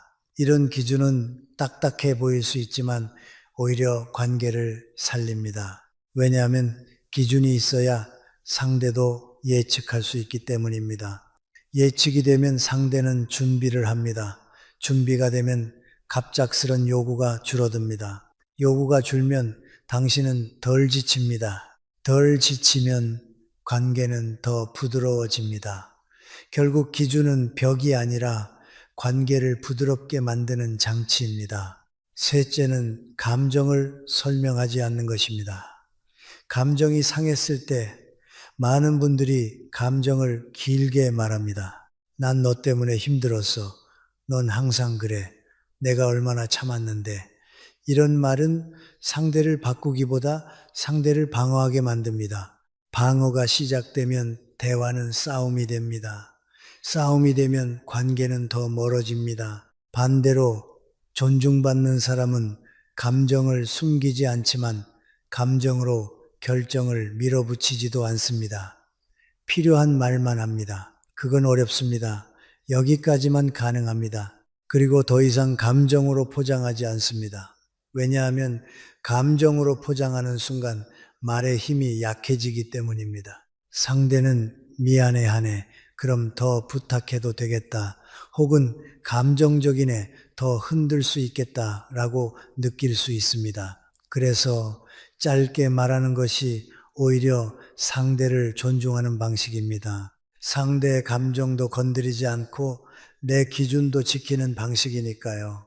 또 하나 중요한 포인트가 있습니다. 감정과 결정을 분리하는 사람은 좋은 사람으로만 살려고 하지 않습니다. 많은 분들이 좋은 사람이 되고 싶어서 스스로를 희생합니다. 그런데 그 희생이 반복되면 마음속에서 원망이 자랍니다. 원망은 결국 언젠가 폭발합니다. 그리고 폭발은 관계를 망가뜨립니다. 그러니 좋은 사람이 되려는 욕심을 조금 내려놓아야 합니다. 대신 당당한 사람이 되십시오. 당당하다는 것은 무례하다는 뜻이 아닙니다. 내 삶의 균형을 지키는 사람이라는 뜻입니다. 균형을 지키는 사람은 늘 안정적입니다. 안정적인 사람은 자연스럽게 존중받습니다. 마지막으로 한 가지 훈련을 권합니다. 부탁을 받거나 관계에서 압박을 느낄 때 마음속으로 이렇게 묻는 겁니다. 이 결정이 내 감정에서 나온 것인가, 내 기준에서 나온 것인가? 만약 감정에서 나왔다면 잠깐 멈추십시오. 시간을 벌고 기준을 떠올리고 짧게 말하십시오. 이 세 가지만 반복해도 관계는 달라집니다. 당신의 말이 흔들리지 않으면 상대도 당신을 흔들기 어렵습니다. 그때부터 관계는 감정의 파도에 휩쓸리지 않고 질서 위에서 흘러갑니다. 저는 김형석입니다. 앞에서 감정과 결정을 분리해야 존중이 생긴다고 말씀드렸습니다. 그런데 많은 분들이 여기서 멈춥니다. 그래, 이제부터는 거절도 하고 거리도 두고 감정에 휘둘리지 말자. 이것만으로도 큰 변화입니다. 하지만 관계에서 더 깊은 수준의 존중을 만들려면 마지막 한 가지를 알아야 합니다. 진짜 도움은 대신 해결해 주는 것이 아니라 스스로 서게 하는 것이라는 사실입니다. 우리는 보통 누군가를 돕는다고 하면 그 사람이 가진 문제를 빨리 없애주는 것을 떠올립니다.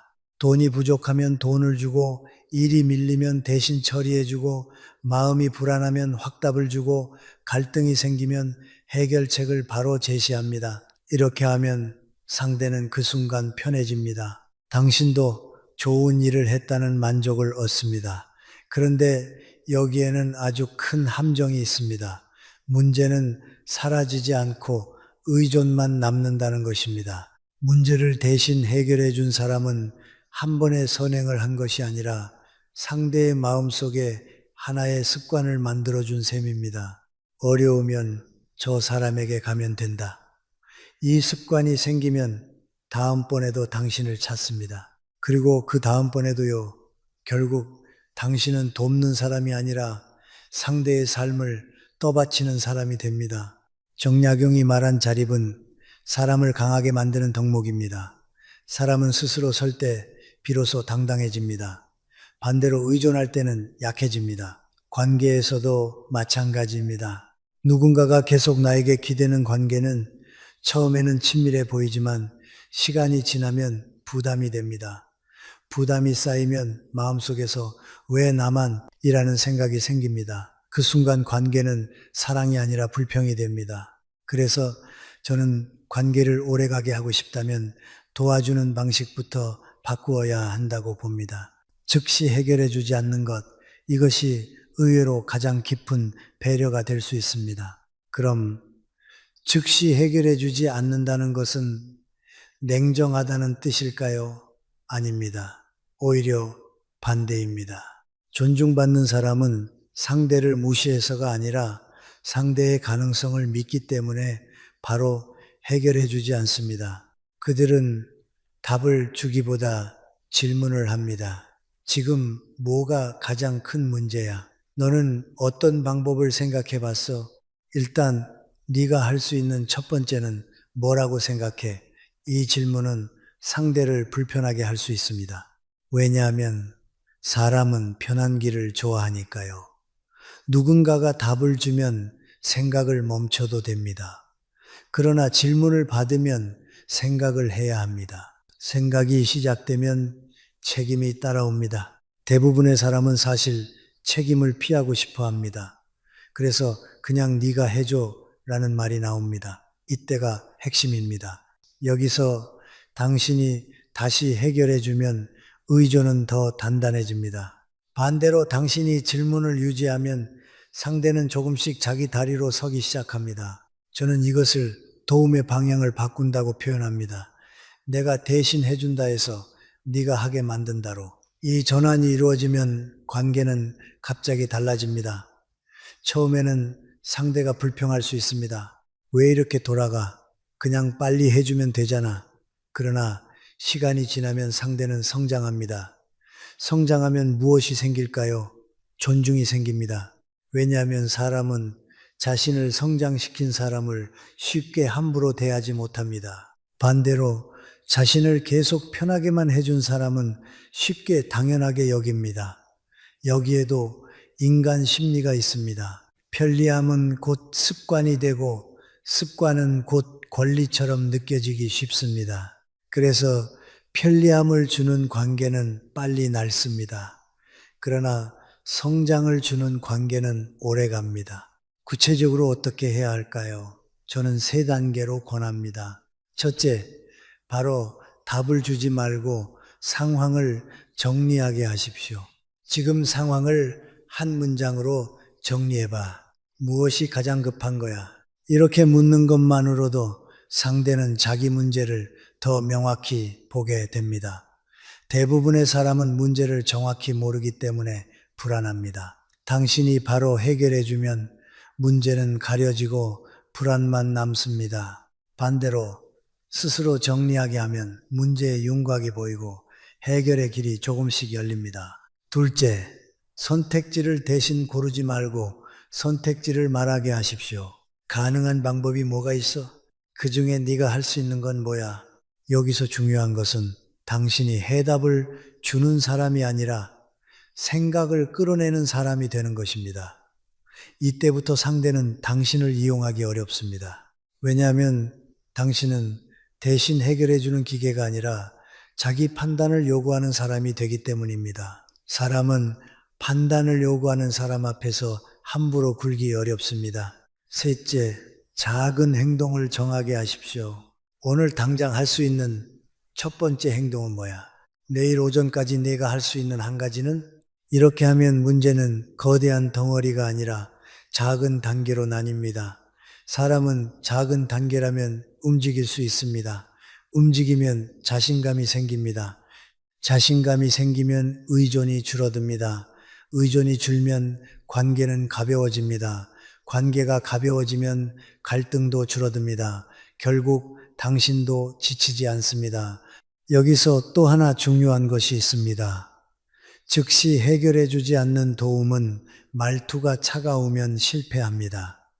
말투는 부드럽게 하되 원칙은 단단해야 합니다. 예를 들어 이렇게 말할 수 있습니다. 내가 네 편인 건 맞아. 그런데 이번엔 네가 먼저 정리해보자. 내가 다 해주면 너는 계속 힘들어질 수 있어. 그래서 너 스스로 할 수 있게 해보자. 이렇게 말하면 상대는 당신이 거절하는 것이 아니라 더 큰 도움을 주고 있다는 것을 느낍니다. 단 여기서도 길게 설명하지 마십시오. 한두 문장으로 충분합니다. 길어지면 설득이 되고 설득은 다시 협상으로 변합니다. 마지막으로 저는 이런 말을 드리고 싶습니다.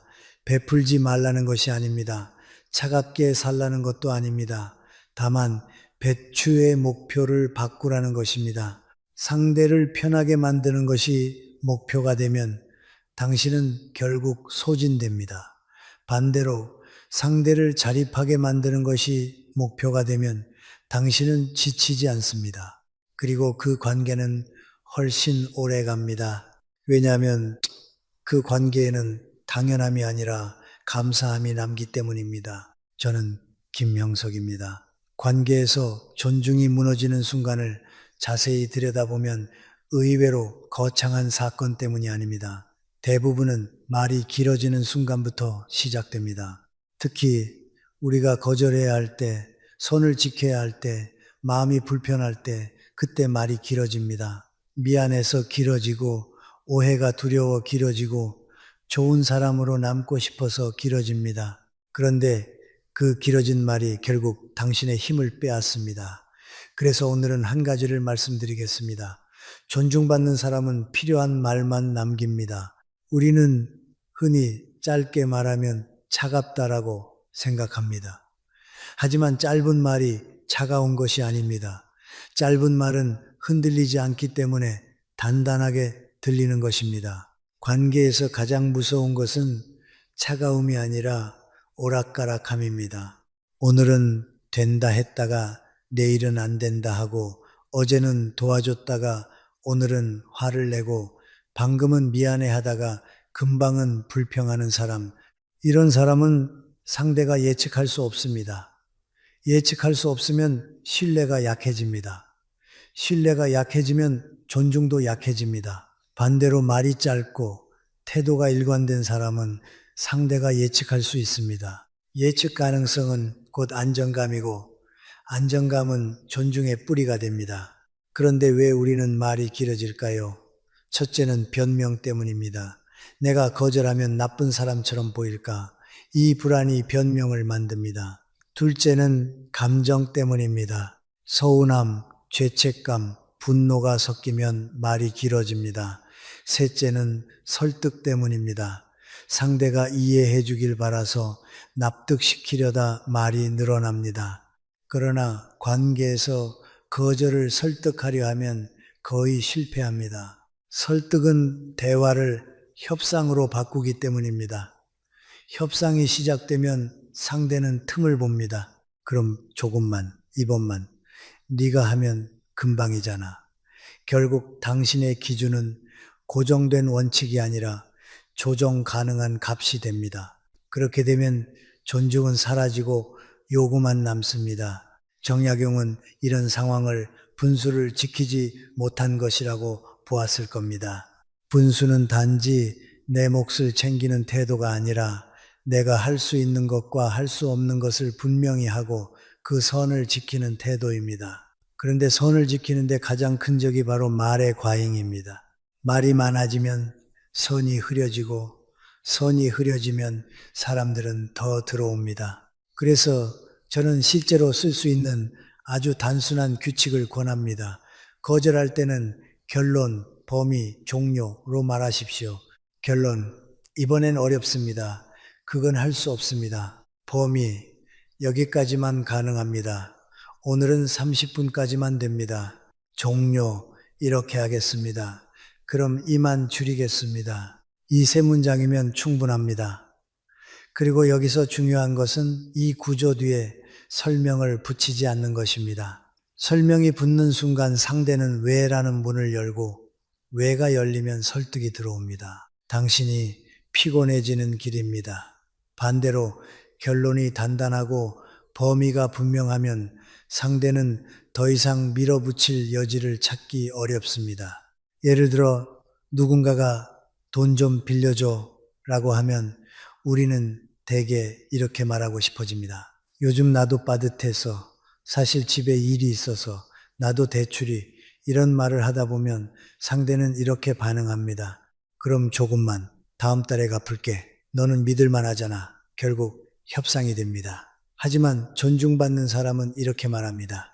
저는 돈 거래는 하지 않습니다. 여기서 끝입니다. 더 붙이지 않습니다. 규칙은 설득하기 어렵습니다. 감정은 설득하기 쉽습니다. 그래서 짧게 말하는 것입니다. 또 누군가가 이번 일 좀 대신 해줘 라고 할 때도 마찬가지입니다. 내가 지금 너무 바빠서가 아니라 이번엔 어렵습니다. 다음에 가능한 범위가 있으면 말씀드릴게요. 이 정도면 충분합니다. 상대는 순간적으로 섭섭할 수 있습니다. 하지만 당신이 늘 같은 방식으로 말하면 곧 익숙해집니다. 그리고 익숙해지면 오히려 관계는 편해집니다.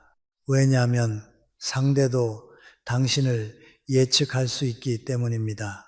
예측 가능한 관계는 불필요한 감정 소모가 줄어듭니다. 여기서 한 가지 더 중요한 부분이 있습니다. 짧게 말하는 사람은 상대의 감정을 책임지지 않습니다. 많은 분들이 상대의 기분을 책임지려다 말이 길어집니다. 미안해. 내가 정말 그러고 싶진 않은데 너도 알다시피 내가 이런 말은 상대를 달래는 듯 보이지만 사실은 당신의 기준을 약하게 만듭니다. 그리고 상대는 무의식적으로 이렇게 느낍니다. 미안해하네. 그럼 더 밀어붙이면 바뀔 수도 있겠네. 그래서 저는 이렇게 말합니다. 상대의 감정은 상대의 몫입니다. 당신이 해야 할 일은 상대의 감정을 조절하는 것이 아니라 당신의 삶을 지키는 기준을 유지하는 것입니다. 기준을 지키는 것이 결국 상대에게도 좋습니다. 왜냐하면 기준이 없으면 관계는 언젠가 폭발로 끝나기 때문입니다. 그럼에도 차갑게 보일까 걱정이 남을 수 있습니다. 이때 필요한 것은 긴 설명이 아니라 톤의 부드러움입니다. 말은 짧게, 톤은 부드럽게. 이것이 기술입니다. 예를 들어 안 돼 라고 툭 던지는 것이 아니라 이번엔 어렵습니다 라고 말하는 것만으로도 느낌이 달라집니다. 못해가 아니라 제가 도와드릴 수 없습니다 라고 말하면 품격이 생깁니다. 길게 설명하지 않아도 말의 형식을 갖추면 관계는 거칠어지지 않습니다. 또 하나, 짧게 말하기가 어려운 분들은 이런 습관이 있습니다. 거절한 뒤에 침묵을 못 견딥니다. 침묵이 어색해서 말을 더 붙입니다. 그런데 그때 붙이는 말들이 대부분 필요 없는 말입니다. 오히려 그 말이 당신의 경계를 허뭅니다. 그러니 거절을 한 뒤에는 침묵을 연습하십시오. 침묵은 공격이 아닙니다. 침묵은 선을 지키는 마지막 문입니다. 상대가 더 묻지 못하게 하는 힘이 됩니다. 정약용은 사람이 스스로 설 때 당당해진다고 했습니다. 말도 마찬가지입니다. 말이 단단하려면 말이 많아서는 안 됩니다. 필요한 만큼만 하고 멈출 수 있어야 합니다. 그 멈춤이 곧 자립입니다. 그리고 자립이 존중을 만듭니다. 오늘의 결론을 한 줄로 드리겠습니다. 설명으로 존중을 얻으려 하지 마십시오. 일관된 짧은 말로 삶의 질서를 세우십시오. 그러면 사람들은 당신을 함부로 대하지 못합니다. 당신이 차가워서가 아니라 당신이 흔들리지 않기 때문입니다. 저는 김형석입니다. 지금까지 우리는 한계를 말하는 법, 거리를 지키는 법, 감정과 결정을 분리하는 법, 그리고 즉시 해결해 주지 않는 도움의 방식까지 이야기했습니다. 그런데 이 모든 것을 하나로 묶는 중심이 있습니다. 바로 자립쓰리입니다. 정약용이 말한 의리도 결국 여기로 모입니다. 사람은 스스로 설 때 당당해지고 당당한 사람을 함부로 대하기는 어렵습니다. 그래서 존중은 요청해서 얻는 것이 아니라 자기 삶을 스스로 세우는 태도에서 자연스럽게 생깁니다. 많은 분들이 착각합니다. 나는 사람들에게 잘해줘야 외롭지 않다. 내가 더 도와줘야 관계가 유지된다. 그런데 현실은 자주 반대로 갑니다. 잘해주면 잠시 가까워지지만 기준이 없으면 관계는 오래 못 갑니다. 왜냐하면 기준이 없는 사람 곁에는 사람이 아니라 요구가 모이기 쉽기 때문입니다. 요구는 처음에는 작게 시작합니다. 이번만, 조금만, 너니까. 그런데 그것이 반복되면 요구는 커지고 당신의 삶은 작아집니다. 결국 관계는 넓어지는 것이 아니라 당신이 소진되면서 무너집니다. 그러니 외로움을 피하려고 무한히 베푸는 방식은 오히려 외로움으로 가는 지름길이 될 수 있습니다. 정약용은 한쪽만 희생하는 것을 의리라고 보지 않았습니다. 의리는 서로의 자리를 지키는 것입니다. 내가 내 자리에서 무너지지 않고 상대도 자기 자리에서 서 있을 때 관계는 단단해집니다. 그런데 우리가 배툼을 잘못 쓰면 의리는 사라지고 구조가 바뀝니다. 한쪽은 기대고 한쪽은 떠받칩니다. 이것은 의리가 아니라 착취에 가까운 형태가 됩니다. 물론 상대가 악한 사람이어서가 아닙니다. 인간 심리 자체가 그렇습니다.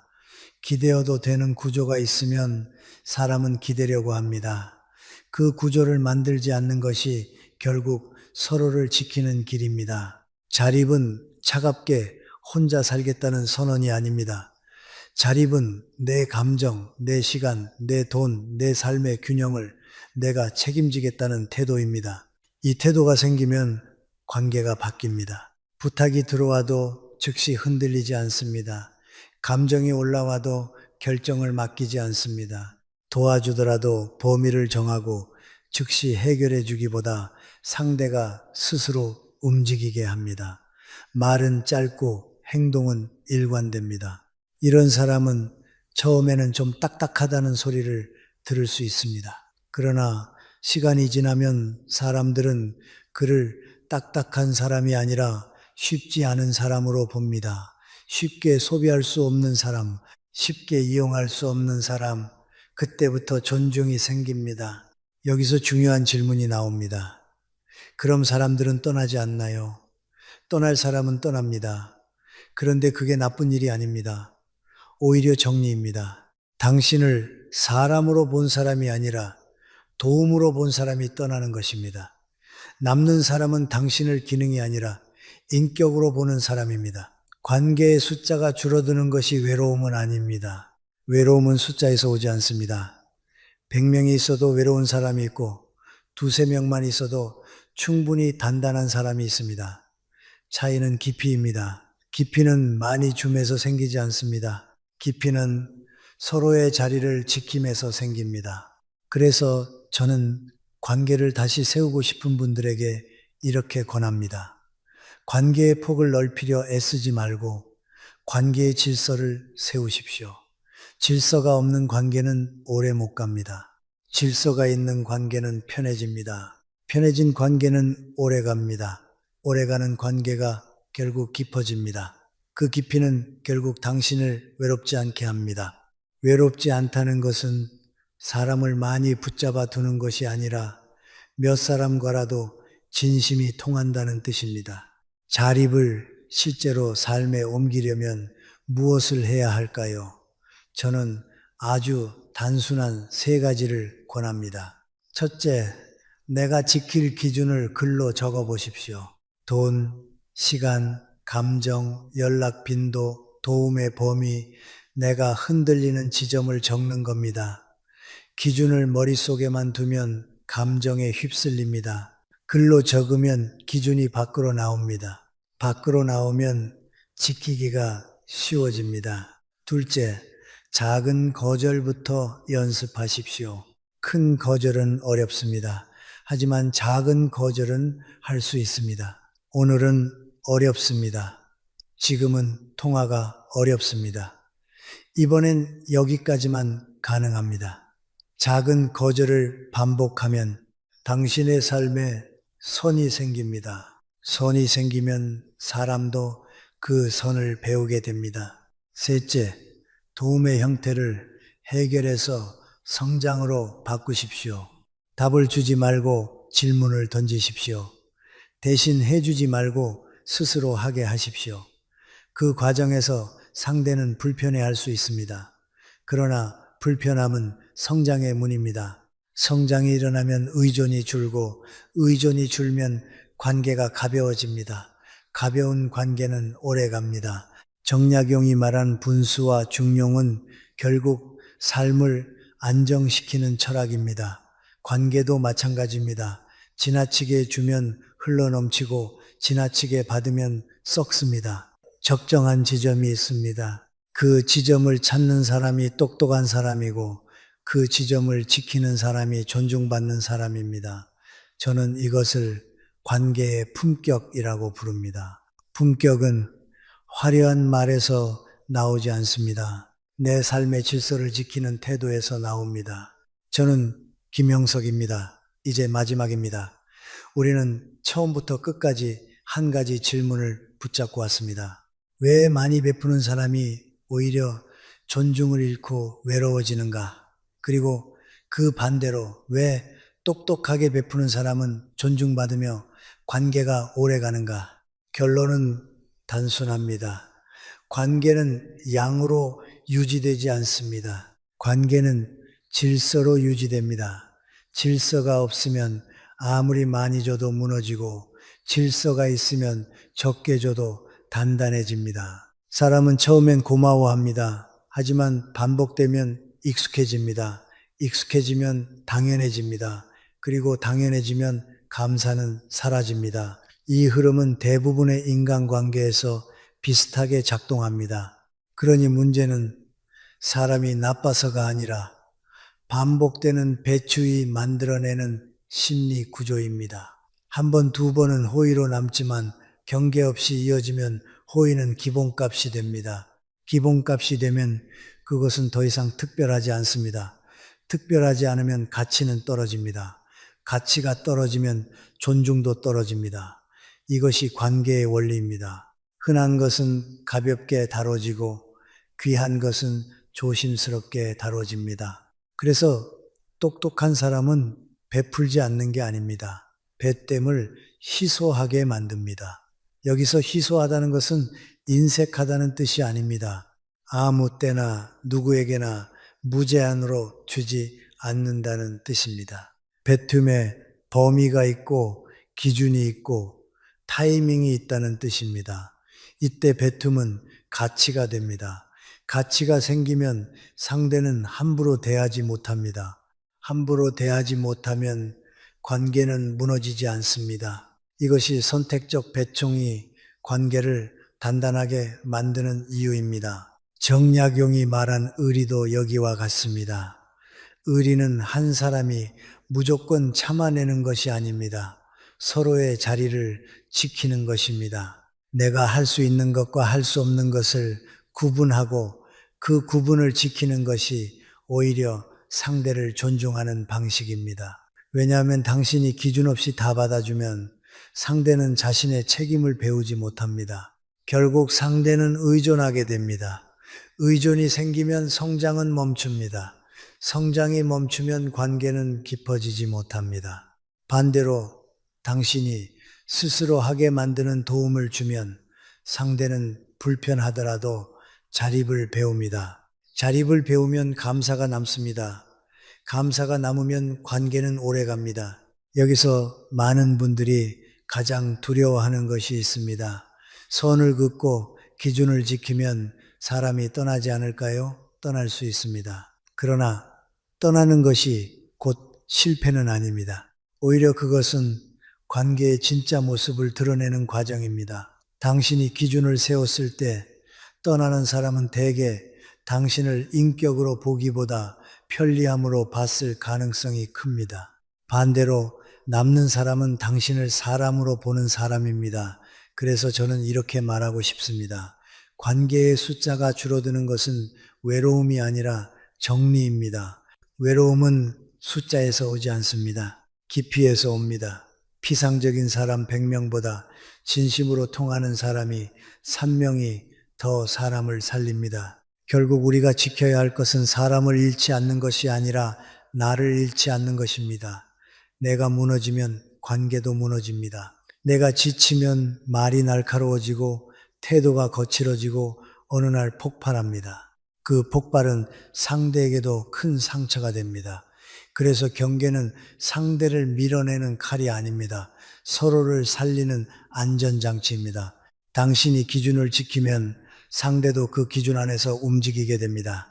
그 안에서 부탁은 더 신중해지고 도움은 더 귀해지고 감사는 더 선명해집니다. 결과적으로 관계는 더 단단해집니다. 마지막으로 오늘 이야기의 핵심을 삶에 옮길 수 있도록 아주 짧게 정리해 드리겠습니다.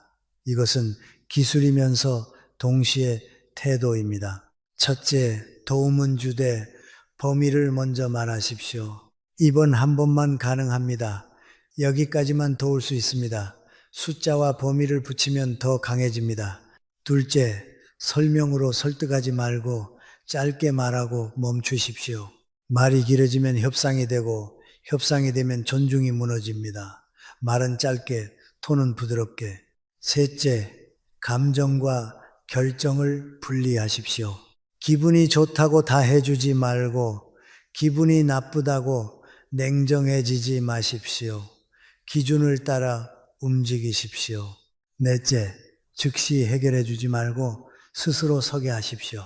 답을 주기보다 질문을 남기십시오. 너는 어떻게 할 생각이니? 이것이 진짜 도움입니다. 다섯째, 거리를 두되 관계를 끊지 마십시오. 붙어 있지 않아도 됩니다. 필요할 때 곁에 있으면 충분합니다. 관계에도 호흡이 필요합니다. 이 5가지를 지키면 당신은 이상하게도 더 따뜻해집니다. 왜냐하면 당신이 지치지 않기 때문입니다. 지치지 않는 사람은 여유가 있고 여유가 있는 사람은 더 부드럽게 대할 수 있습니다. 반대로 무한히 베푸는 사람은 결국 소진되고 소진된 사람은 관계에서 따뜻함을 유지하기 어렵습니다. 그러니 똑똑하게 베푼다는 것은 이기적이 되라는 말이 아닙니다. 오래 따뜻하기 위해 오래 좋은 사람이 되기 위한 방식입니다. 제가 오늘 마지막으로 드리고 싶은 문장은 이것입니다. 많이 주는 사람이 좋은 사람이 아니라 질서를 지키며 주는 사람이 존중받는다. 그 존중이 결국 당신을 외로움에서 지켜줍니다. 삶의 후반으로 갈수록 우리는 더 많은 사람을 붙잡아야 하는 것이 아니라 더 단단한 관계를 남겨야 합니다. 그리고 그 단단함은 당신의 경계, 당신의 자립, 당신의 일관성에서 시작됩니다.